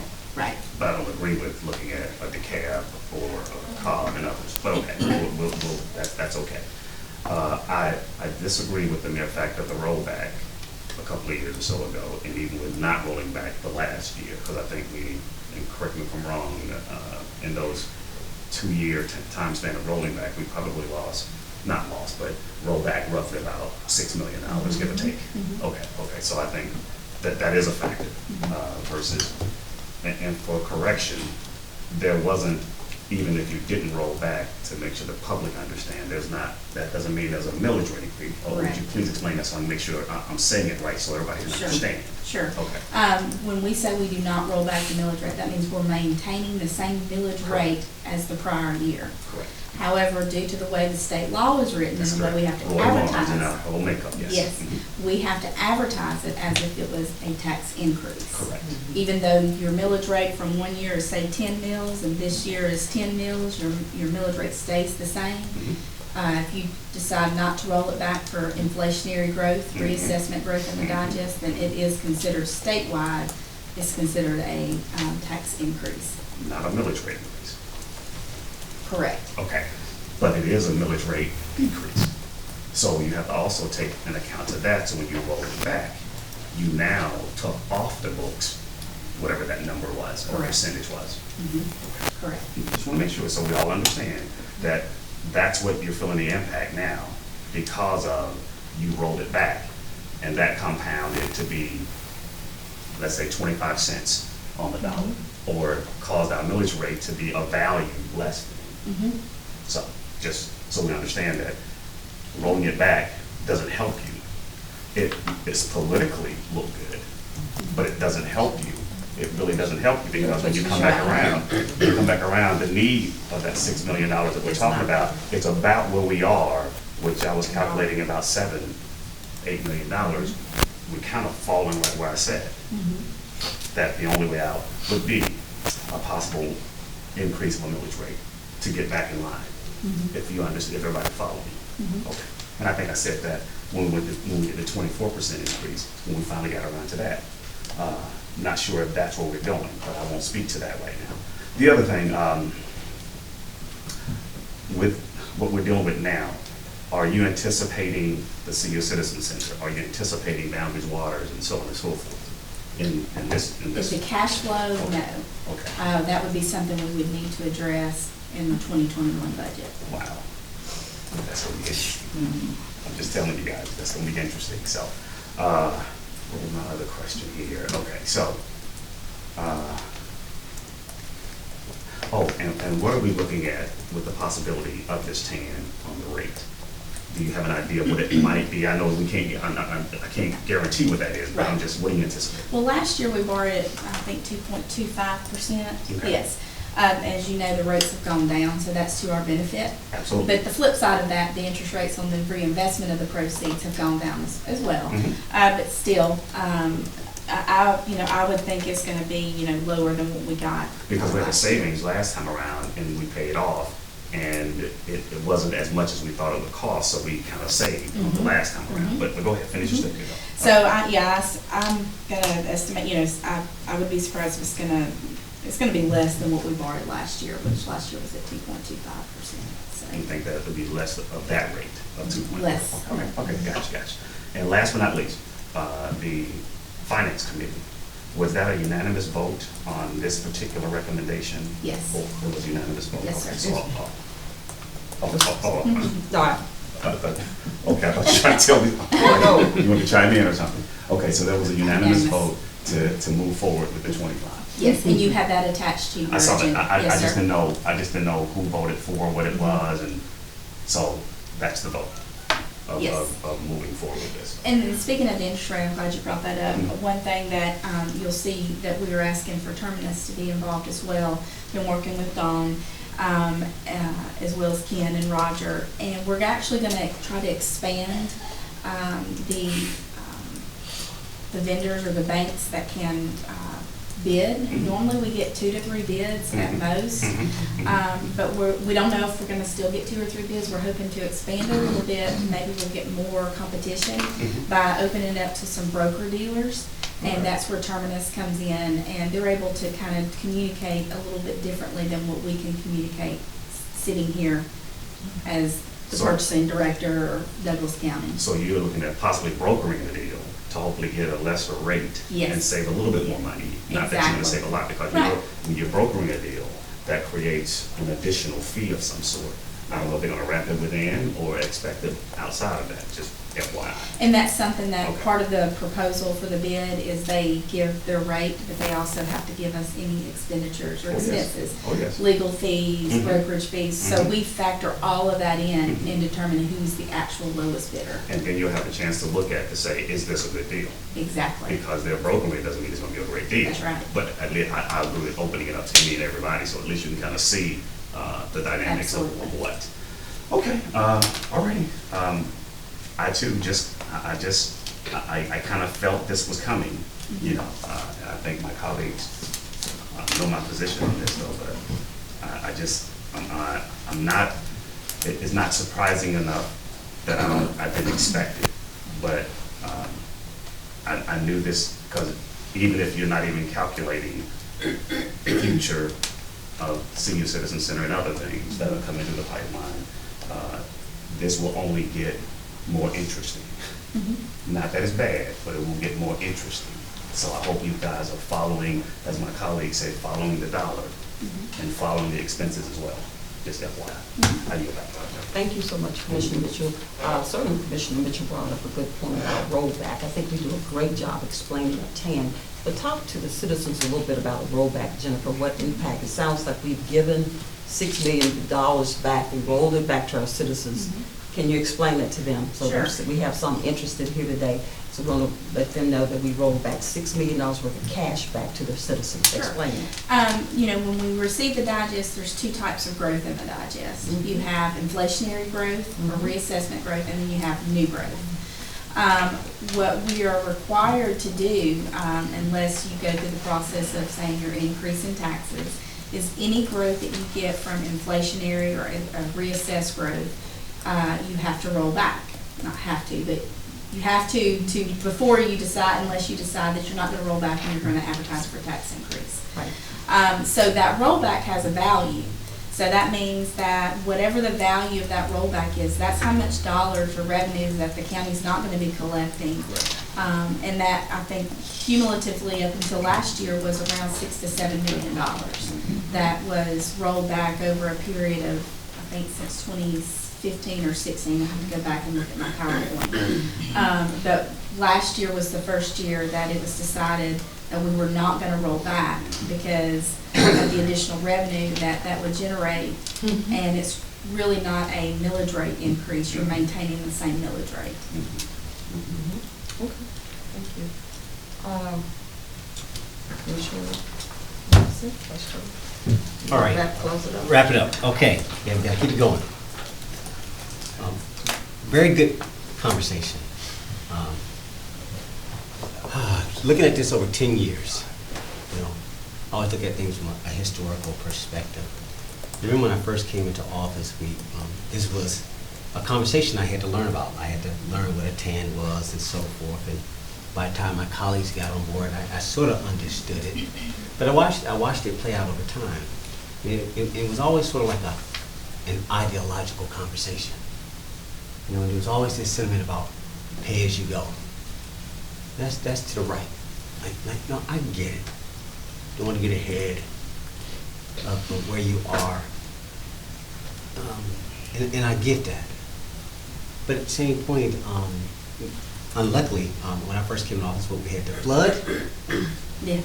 in '09, and then we had the recession at the same time. Right? So we've been through some things. And as we went through this process of how do we balance this? You know, and again, I appreciate the two sides of the aisle. Because one of the things I never do is politicize numbers. You gotta get the number right. So we're going through, you know, what, number one in foreclosures, number one in distressed sales, number 4 in the nation in personal bankruptcy, and second in the region for unemployment. Right, I remember the headlines in the Sentinel. Back in And you know, so what was it? In 11 we raised it, Jennifer, about 11%. And we're going through a period of time in which the value was going down in the properties, right? We were having negative growth. Negative growth, right? Negative 0, negative, okay. But we had to raise it, we raised the property tax, what, about 11% in 11? I'll go back and look. Yeah, about 11, she'll correct me. And then, in one of those things I took the position on, like, okay, at that time, I was telling the chairman at that time, like, don't nickel and dime the people. It's like the feds. You set the rate, leave it alone. But okay, I was in a minority position, and they still getting to learn me and what I understood. And so we went along, and again, values still plummeting. We were in trouble. But not in the bad sense, it's just like we had no choice. What I appreciate about that board is that it was mature and understand, like, y'all know where we're at, right? It was like, okay, at that time, Eric Linton and Jennifer Hall, and prior, it's like, pick a number. You had to get the number right, right? Get what you need. Whenever you go to the bank, get what you need. Right? This is sort of fundamental principles. So here we are. Now, we raised it 24%, just easy math. It's okay. So we raised it 24% in 13. 11%, that means we raised it 35%. And that was to get out the hole, though, right? That was to bring us back up to a more reasonable position. And Jennifer, at the height of that, what was our general fund balance? What, in the mid-20s? Mm-hmm. Yes, sir. Just follow my logic. And at that point, we should have just locked it. Right? That's where we need to be. And what we chose to do, again, with 5, 6 straight years of rollback for political reasons. Well, why did you raise it and give it back? What was the point of that logic? It was politicizing. You wanted to get out the hole, but look at where we are right now. Right? How much total was it in the 5 rollbacks, Jennifer? 9 million? Yes. 9 million. 9 million. Right, we did that. We spent $5 million cash on an animal shelter. We spent $1.5 million cash on that tax commissioner building. Right, and that gives me 1, 7, 9, 16 million. Right, stay with me. 16 million just gone. Right, notwithstanding the build out of this building. About 4, 5 million. Right, so I'm giving you a perspective that our decisions will catch up with us. They catch up. And we're at an inflection point. I hope so steady. Now, the neat thing is that we do have a very positive outlook. I mean, these past 3 years, the administration, I give them credit, they brought $4.5 billion. Yeah, we don't know when it's coming in, but and too many people got a hand like that, though. I mean, who else? I mean, I talked to my peers around the 13 metro. They're like, oh wow, you guys, whoa, for a moderate size. So now I'm not going to discount. Like, it's coming. But the issue is between there it is and today is the gap. My whole sentiment was to try to buy us time until that caught up. Right. So we're in this moment like, okay, so what do we do? Right. So what do we do? You have to borrow to make this work. You can't get around it. Now, if you really want to fix this and get off TANs, fundamentally, as Director Hallman says, change your fiscal year. Period. That means we have to float 18 months. Right? We already looked into this. We've had them conversations before. It was never the political will to do it. She's engaged. Huh? No, Jennifer just smiled. Oh, yeah. It was never the political will. Right? So we put Director Hallman in a very awkward place to have to, like, yeah, she has to look at all the couches and everything to make this thing work. But she's only doing the hand that we dealt her. We as leadership can simply fix this. Right? 18 months, you got to float it 18 months to get it all the way around, and we can do this. And you can get off TANs. I mean, and I hear citizens all the time talking about, like, yo, you set the millage rate, and after you do your budget, I mean, a lot of this stuff can be corrected. If it was just, it's sort of like Corbin said, it was maturity. He said in the retreat, maturity, financial maturity in the sense that you can make some hard decisions that you need to do. And yeah, it may be inconvenient, but it's the right thing to do, right? You put our staff in, and again, I'm not Jennifer knows I'm for her in this position. Going for the 21 million versus 25, no, get what you need. Don't ever put yourself in a place where you come up short. You don't know. If you're gonna borrow what you need, and if you don't use it, what happens if you don't use it all? Jennifer? The tax anticipation? Yes. We just pay it right back. You pay, so you, I mean, we're paying interest on it, but we're also earning the interest while it's sitting in the bank. But there is a spread there that you're, it's still it's cost costing of us money. money. Yeah, that's okay. Anyway, I'm sharing, just giving some context. And this was great conversation. Our future looks bright. Yes, we do got 2 verticals that's coming online. Like, yes, our budget's growing. Absolutely. When I moved here in 1990, I think Director Stuart Stanley was doing some census data. I said, well, when I moved here in 1990, how many people were here? She said about 71,000. I guess we shoot, it's going to be about, 170,000. I'm just guessing. I know it. Probably I'm way off. But the point is, 100,000 people have moved into this county. I watched how this budget's like, okay, y'all know how many people live out here? Do y'all really know how many people live out here? And I get this, it's like, okay, this thing is about to, y'all don't see this thing right. And the one thing that I do say in all of this, but I want to just, is that I think the value of our mills is low. It's off. It's just not correct. It's like, no, our values are off. Now I get the sentiment, we want to keep it like, no, guys, you're leaving too much on the table because now the cost of services is going up. And this devaluation is like, it's a life. You can't sustain that. You can't sustain it. The accountant, our auditor, sat there in front of us last year, and I asked him a point-blank question, and I already knew the answer. He said, the speed of your expenses versus the decline in the speed of your revenue are going to converge.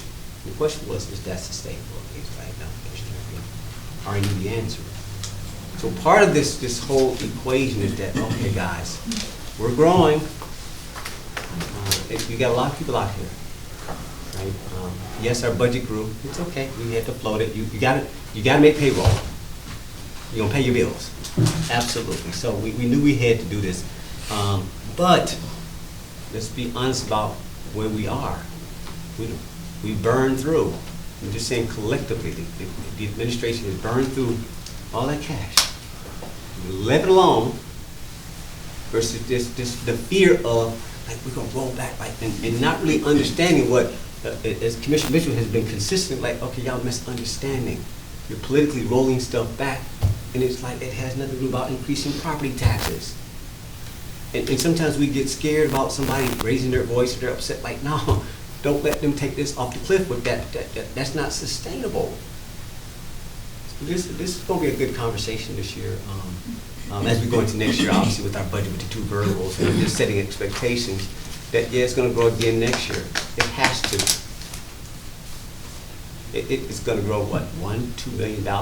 Notwithstanding, you got a fire station that's coming down the pipe in 2, 3, 4 years. That's another $2 million. That's just what's on the books. Now, I have no problem with the verticals, and I'll close with this because, again, when I was out there talking to citizens about the SPLOST and obviously about the community center, obviously, which I'm very pleased is finally we're doing our ribbon cutting. But we actually did know, that we told the citizens, now, okay, you sure you want this? It's like, yes, we want this. I remember I was in Anawake and stuff, and I was at a town hall, and I think the county administrator had just come on board. We used my town hall as being the kickoff of SPLOST. And we made sure we set expectations, and Commissioner Mitchell was always right. He says, now, you're going to do this capital, but you know there's going to be some soft costs that you're going to have to budget. And either you budget along the way, or a balloon is going to hit you. It's called a balloon, right? If we got 2 verticals coming online, that means the budget will grow. So part of it is just setting expectations, but most citizens, at least in my district, were aware that was going to happen. I mean, obviously, you can't have an empty building. You can't have an empty building. So, nevertheless, Madam Chair, I just want to close out and say that that was right. I just want to, again, close it out by saying that I support this, and Commissioner Mitchell, I did support the 25 million. It was a difference. All right? All right, I thank you yield. so much, Vice Chairman Robinson. I just wanted to also close out by saying that this Board of Commissioners adopted a budget of, I believe, 89 million back in 2018 and actually in 2019 for revenue. And we actually, instead of 89 million, we hit 102 million. You see, that's what we brought in. Am I correct? It's gonna be around 95, 96 million. 96. That's the expenditure total. Okay, okay. Yes, ma'am. You said you had something to say. Yeah, a couple of things. As far as the millage rate, in 2010, we increased the millage rate 1.97 mils. And then, as Commissioner Robinson said, in 2013, we increased the millage rate 2.35 mils. So those were the two increases in 2010 and 2013. Russia. And then the other thing, as far as changing the fiscal year itself, will not do anything impact the TANs. The only thing that would impact the TANs would be you would have 1 year where you would collect the property taxes, say in your normal cycle, your November due date. But then that next year, you would then say, okay, taxes are going to start being due by March of every year. That would put a hardship, of course, on the citizens and everything. That is actually the date in which you receive the tax revenues, not necessarily the date that you have your fiscal year in. Which would really put some hardship on our citizens. Yes. Because you have to flip it, it would be two Right. back to Two back. back to back, yes, ma'am. Okay, Commissioner Guy. What would happen if the digest is late and the bills go out late and the due date rolls over into 2021? That could be a problem. That could be a big problem. Now, we do remember that the tax commissioner is going to a new software system. So that's something that you've got to consider also. Because he has to allow the 60 days of the Right. collection. My response to that right now, it would be, we do have a small cushion, the 3 million. We couldn't borrow more than what the 5% of prior year expenditures are, and I believe on that sheet, I think the max amount cushion would be, we could borrow up to 26.5 million. But what we could do, is if that happened, worst case scenario, we would just have to go out for another tax anticipation note, to, at that time, and do a second note. I mean, we would have no choice. If we don't have the revenue coming in, we still have payroll to meet and vendors to pay. So, I mean, let's just hope that's not the case, and hopefully, when the tax commissioner is planning his schedule of his software, that will definitely be, I would think, a point of, to remind the software company, okay, we can't do a transition during this period, or they'd have to work around it to make sure it doesn't hit anything major like that, because it would just be us. You would have the school board and all the, the different cities, so it'd definitely be something I know that he's probably taking into consideration. And y'all keep talking about that rollback is like giving back to the people, but people who, if we didn't roll back, which y'all didn't last year, they looked at the budget session, but the higher millage rate on top of a higher assessment, especially for businesses, hits them, right? They pay a lot more money. The residents, if it's your homestead, like you said, you have the freeze. You have a floating homestead and everything. But if you're a newcomer, you're gonna be paying a lot more and everything. Or if it's the first year of your, yeah. Well, it's kind of hard to explain to the public, but it does affect the businesses, all the businesses, small, medium, large. But the money that was saved because you didn't roll the millage rate back, where is it now?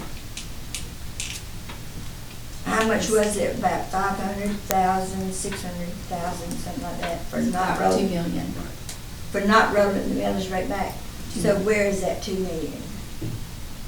it's part of your cash balance, and then it was allocated But in it this was year's used to budget. balance this year's budget. Correct. Yeah. Mhm. So we didn't put it to the side to save it for a rainy day. Our contingency fund is half what it was last year, right? Correct. Capital Transportation Fund, the unassigned, pretty well depleted. So we've used up all these little buckets of savings that we had set aside for rainy days. If we were to have another flood like we had in 2009, now we had some money in 2009 that we could front some of the bridge buildings and everything before we got the GEMA money. If we hadn't had that savings, we would have been up the creek without an oar. Is that not right?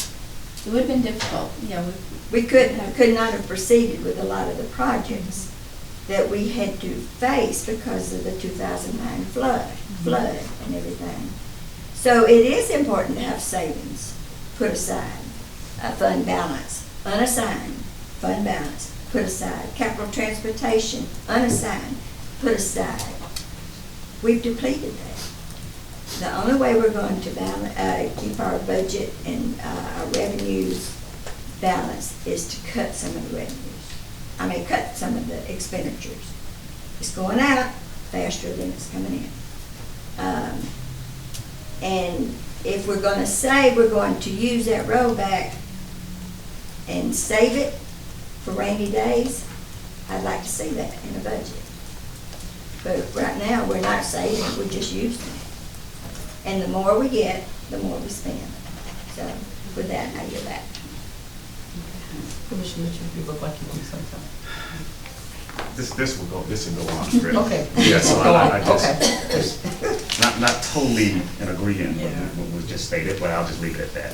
We'll have some more dialogue on Another this. day. Yeah, so I'll rather go ahead and move on. Okay, I'll move on. We'll move on to tab number 5, because I'm not in agreement with that either. Authorization to renew an agreement with the Comprehensive Program Services, CPS, for 6 months, January 1st through June 30th, 2020, to provide enhanced security electronics service for all covered electronic services as defined in the agreement for the Douglas County Sheriff's Office as a total of $86,342, and authorize the chairman to sign all related documents, subject to final legal review. Major Holmes? Good morning. This contract is covers our jail site cameras and our facility door locks for the entire facility. So it's just a renewal of that contract. Okay, any questions from the board? So, Yes. is this for the jail? Mm-hmm. Okay. And you're comfortable with the performance of the services? The sheriff is, yes. Yeah. So I'll speak for him, so yes. Yeah, and so this is for, one more time, for maintenance or just general, whatever you need them for, standby, or? Yeah. Covers, like I said, it's those two items. That's Yeah, that's what it takes care of. Yeah, no, all right, and so again, since we're talking about the jail, not to mention that, right before I came on board, we spent, what, $9.8 million on 29 acres for that jail, cash, right? Since the jail was on the agenda. What year was that? That was what, Jennifer, 07, 08, right before I came on board. So, Yes. so you dropped it way down on these big expenditures, right? Notwithstanding. So I think I'm good on that. It's related to the cash flow, notwithstanding $4.5 million that was blown out of the capital transportation fund to cover mistakes. We can go on and on. We're probably up to about $30 million. That was it intentional? Was it an intentional, like a long-term capital? Was there a long-term operating approach to how you spend? That's just my only thing I got to say is that don't politicize, because it will catch up. And if you kick the can in political moments without being deliberate and intentional and understanding what you're looking at, I just, again, you can get through moments and stuff. It just puts pressure on staff. So I just want to acknowledge, Madam Chair, your finance group, they do the best they can with the hand they've been given. But I also want to own at the Board of Commissioners, like, and this is historical, not you guys, so we're going to make our own decisions. But I'm looking at this, it's like, yeah, but don't forget history now. Right, so don't act new when you're like, okay, but when we say that we want to do these things, I remember Mike Moore here, and I'll leave it with this, it's related. He says, okay, well, if you're gonna save, right, replenish. Right, we did the political movement of money. And, you know, we bring consultants in, we extend things, and it's just one of those where we have to be mindful of the things that we have to do. You know, that jail, Jesus, 140 million, all in, 120 plus 10, plus all other stuff. It's like, okay, guys, but we didn't do any of the other things we wanted to do, like parks and everything else. It's all related. Our history in Douglas County, it's all related. And I've got to emphasize that while we blown in the moment. I'm like, no, know your history, know the choices that have been made. You can't sort of pretend like they didn't occur. Now, again, to this consultant that we're extending, and that was because it was tied to the jail, this is an annual contract, right? And if it's annual, how long has he been doing this? 3 years? Just three? Two. Two, just two, okay, all right. I'm not sure. No, This it's is okay gonna for be the you. second year of it? Me? Yeah, I'm not sure. Can't remember. Because I know Ken, can you speak to that? He played other roles, but On CNS? CPS. CPS, I'm sorry, CPS. Yeah. Aside from the role of being the program manager on the jail. Yeah. I believe when Stan Copeland was here, they brought CPS in to manage something with the electronics and the camera. They were having a problem and oversight, and he had somebody facilitate on their behalf. Right. And introduce CPS to handle that. So I think that's what this is tied to, right, Bobby? Took over the Yes. contract, yeah. Right. And I'm gonna say that's probably been, Bobby, 3 years, at least 3 years. How long Stan been retired? He left in July of 2015. I'm gonna say either at Stan Copeland or after Stan Copeland, within the next year maybe, that's when this got introduced. But I was thinking Stan was still here, but that seems like a long time. But it's been a while. They've been since doing he it for a retired. while, I know that. At least two or three contracts. That's okay to get repeat contracts. I mean, I know Eric Johnson, as long as you guys are pleased, I'm fine, so I support this too. The original, just to make sure I answer Commissioner Robbins, the original request for CPS, I think, came from Sheriff Miller. Yes. So it would have been longer than Sheriff Pounds, probably. Yep. That's what I think. That's okay. I'm okay. Commissioner Carter, I believe you have something.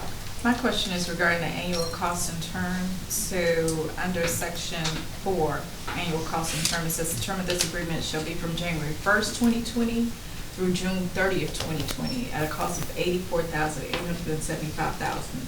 Is that right for this to be annual? Is that just for 6 months?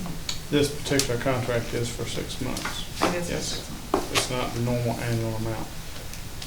Okay. I just wanted to make sure that we are all clear that that is the term and that is the cost of it for 6 months. So Yes. we would have to do it again in another 6 months for this cost?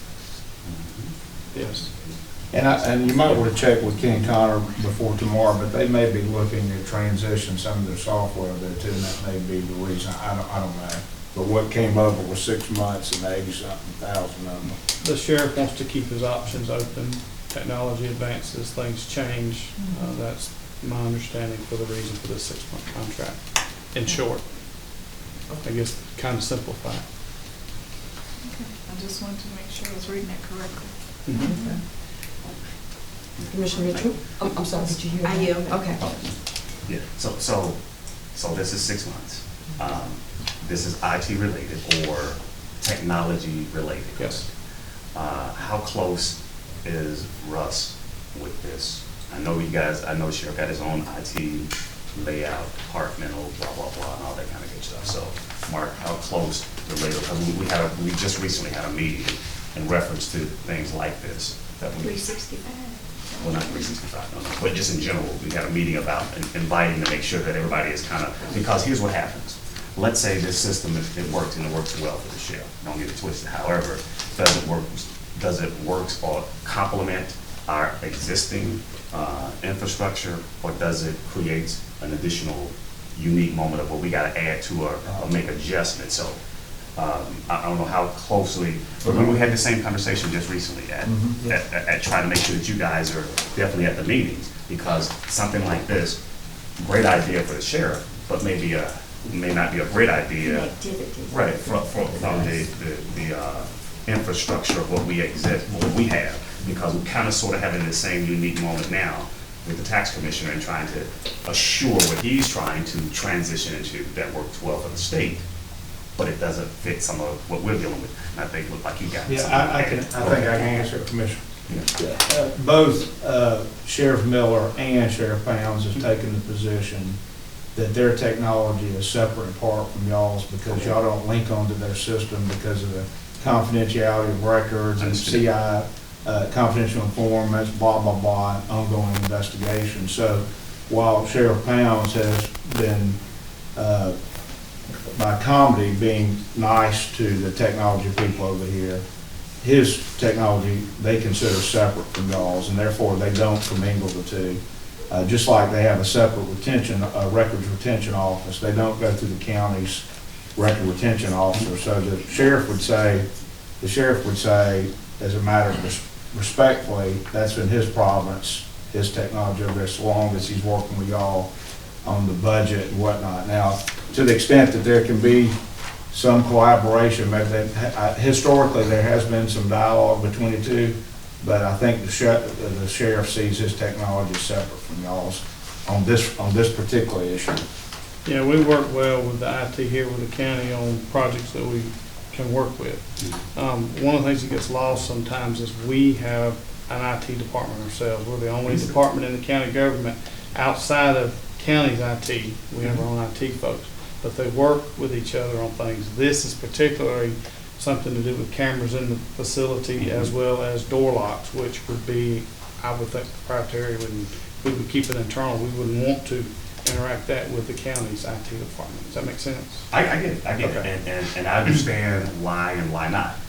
But I think there's gonna come a time where you connect and the sheriff connects to the system that we need to probably have had that conversation, because if we don't, you try to connect and there's not enough bandwidth, or there's not enough infrastructure to pull off what we're talking about. And I respectfully understand that it needs to be separate based on the needs of the sheriff. I get that.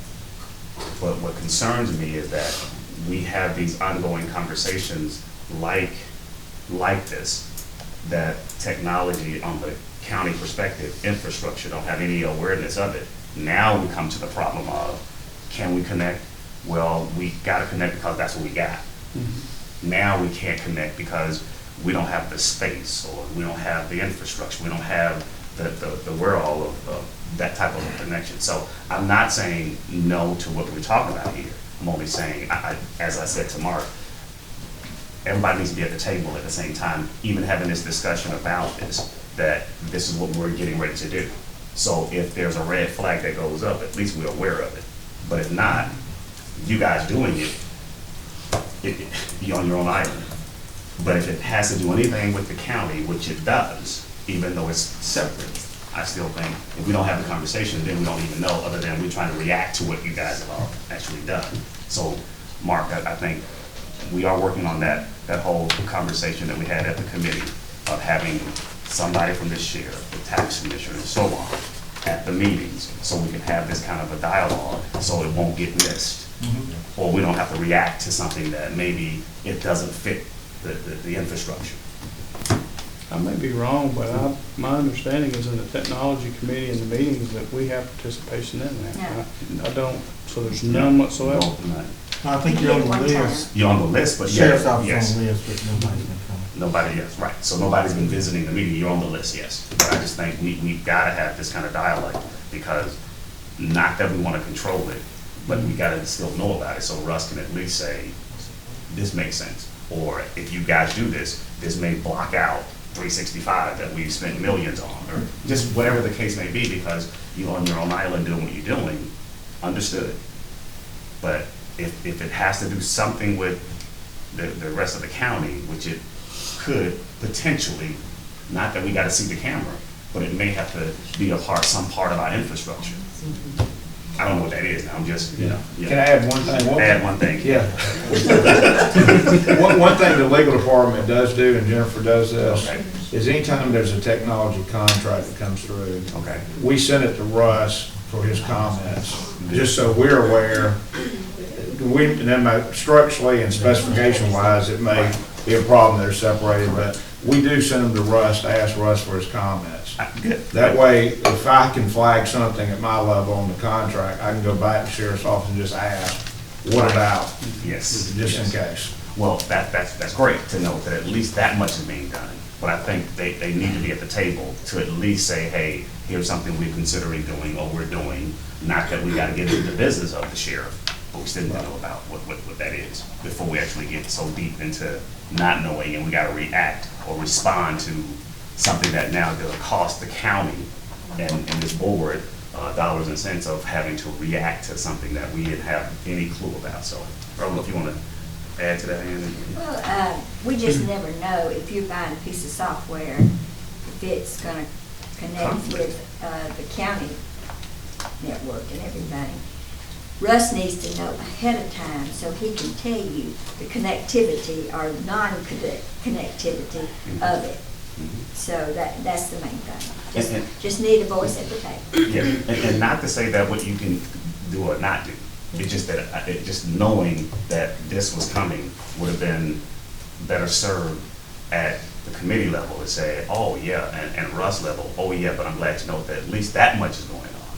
But to have zero conversation other than what we're doing, I think that's the scary part, that's all. So please don't tell the sheriff that I'm over here trying to dictate what that is, because I have to deal with him, tomorrow. No, you're on camera. Oh, Jesus. But outside of that, I yield back though, so thank you. Thank you so much, Commissioner Mitchell. And Commissioner Mitchell is, for the camera, he's the chairman of the Technology Committee, so his questions are justified. All right, we're going to move on to tab number 6, authorization to accept a check from the Fair Play Youth Sports Association in the amount of $8,000 to offset the cost of 5 score booths to be installed at Fair Play Park, and authorize the chairman to sign all related documents and amend the budget. Director Dukes. Yes, ma'am. This is a donation we received from the Athletic Association to replace 5 old wooden score booths that sit behind the dugouts, and they will be replaced with metal fabricated new score booths at the park. Any questions from the board? Commissioner Guyton. Do the other parks pay for their score booths? So why is Fair Play having to pay for score booths? Because we don't have the budget, money in the budget to replace them. We have replaced numerous score booths and numerous things at additional parks when we had the funds, but we haven't had the funds to replace them there.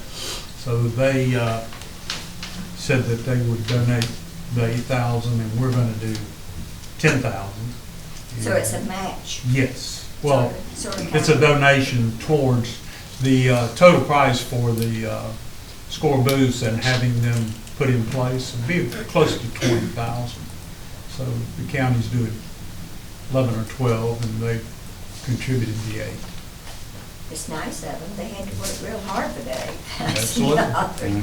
But it just seems like it may be a little bit unfair if the score booths are being furnished for other parks. We've had other associations donate money to go back to the parks for different projects. Yeah, but this is a major thing. We're talking about 5 of them. The concession stand that's going to go in down at Fair Play, is it going to have an upstairs Yes. score? It will have a press box upstairs. A press box. And a meeting room. It's a meeting press box room. And it's just open now, so It's open. Yeah, it just opens, so. It's more of a meeting room than it is for a press box. But does the scorekeep normally stay up there too? No. No. No? No, they don't. They sit behind the dugouts. Oh, okay. Okay. At all of our parks. Okay. Behind the backstop. Behind the backstop. All right. I hear back. Okay, we're going to move on. Thank you. Last but not least is tab number 7, authorization to accept grant funds from Georgia. Oh, I had 2, but no, I won't say last but not least. I only had 1 sheet. Authorization to accept grant funds from Georgia Emergency Medical Services Association, reimbursable up to $9,500, and authorize the chairman to sign all related documents and amend the budget. Chief Spencer. Yes, ma'am. This is for the partnership program that we're doing with Lithia Springs High School, teaching EMTs. This will help us with supplies, equipment, and instructor costs. It's 100% reimbursable, so we'll get all of our money back. It's a good deal for everybody. So, Very good. Okay, very good. Any questions for the board? Very good. Pretty self-explanatory. Tab number 8, authorization to award a bid for concrete materials to Wayne Davis Concrete as the primary vendor and Thomas Concrete as the secondary vendor, depending on the materials required and their availability. Director Evers. Good afternoon, everyone. We competitively bid our asphalt, gravel, and concrete materials for various projects such as parking lots, road construction, and road repairs. The materials are generally bid for a 1-year term with options to renew for 2 one-year terms, utilizing the same terms and conditions. On January 24th, we had a bid opening. We received 2 bids in. Based on the bids that we received, we recommendation award to both bidders, having Wayne Davis Concrete as the primary vendor, and if the primary vendor is the first vendor contacted to supply the material. However, in the event that Wayne Davis Concrete cannot deliver, we'll contact Thomas Concrete depending on the materials required and their availability. Okay. Any questions from the board? Sounds pretty self-explanatory. And then tab number. Oh, I'm sorry, Commissioner Mitchell. So is this a recommendation from the committee, or is this a recommendation from what you guys have just done? I'm just curious. It's recommended from what the purchasing, this is annually done. So from the purchasing committee, this is a recommendation to go this route, to do it this way. And historically, we've always bid awarded to all 3 vendors. Understood. If it was 3 or 2, however many vendors are. So historically, we've awarded to all. That way, if the primary is not available, we still have options in acquiring these materials. And by bidding it out, we're able to freeze that price. Understood. So, but my initial question though is this from the recommending body of the committee? And I'm posing that question to the chairman of the purchasing committee. Is this a recommendation that we do it, accept it this way, or not? Or is it just, I'm not sure where is it coming from? From yourself? It was presented to the board as far as the projects that are going in. Yes, it was presented to the purchasing oversight committee. That's correct. As far as the projects that are going on in the county. However, it was recommended by the purchasing department, being that it is historically done this way, for us to award to all 2 I got you. bidders. Not the committee, but Right. we knew They about knew it, about but we it. did not recommend it. This is their normal practice. Yes. Got it. So do you guys recommend it though? It wasn't brought to us for recommendation, so it's not that we recommend it or we don't recommend it. It wasn't brought to us for recommendation. This is a historic one. I got you. But do you guys recommend it though? This is not for us to recommend. Okay, so you, preferably we want to leave it at the department head level of actually recommending it. Correct, because this is historically how they've done it, and it's gonna save us money and not hold up any of our sidewalk projects that we need concrete for, then we're gonna keep it moving. Okay, so keep it moving, all right. Yes, okay, so I yield at that point. I heard the word keep it moving. I yield, thank you. All right, so sounds good. We're gonna move on to, now I can say the last but not least for the agenda. Authorization to award bid for gravel materials to Martin Marietta as the primary vendor and Vulcan Materials and Contract Services Company as secondary vendors, depending on the materials required and their availability. Director Evers again. This is the same process as I included in the previous one, asphalt, gravel, and concrete materials. We competitively bid annually, and with the renewal for 2 additional 1-year terms. On February the 6th, we received in 3 responsive bids. We're asking the primary, Martin Marietta, and the secondary, and Vulcan Materials and Contract Service Company. And again, this is the same process. It was not recommended by the Purchasing Oversight Committee. That is Don't jump me early now. It will allow you to walk on your sidewalks much sooner. Exactly, okay. So I won't comment on that. I'll leave that one alone. Okay, thank you very much. All right, so we're gonna, Board of Commissioners, if you could, take a look at your approval of the expenses for tomorrow. Look at your expenses and be prepared to approve accordingly. And then for tab number 13, this is something that will be discussed in executive session. So at this point, Attorney Bernard, do we need to go into executive session? We do, Madam Chair, for litigation and personnel. Okay. Board of Commissioners, do we have a motion to go into executive session? Second. We have a motion and a second. Any discussion? We have a motion and a second. Please indicate by raising your right hand. Thank you. We have a 5-0 unanimous vote. Please, 10 minutes.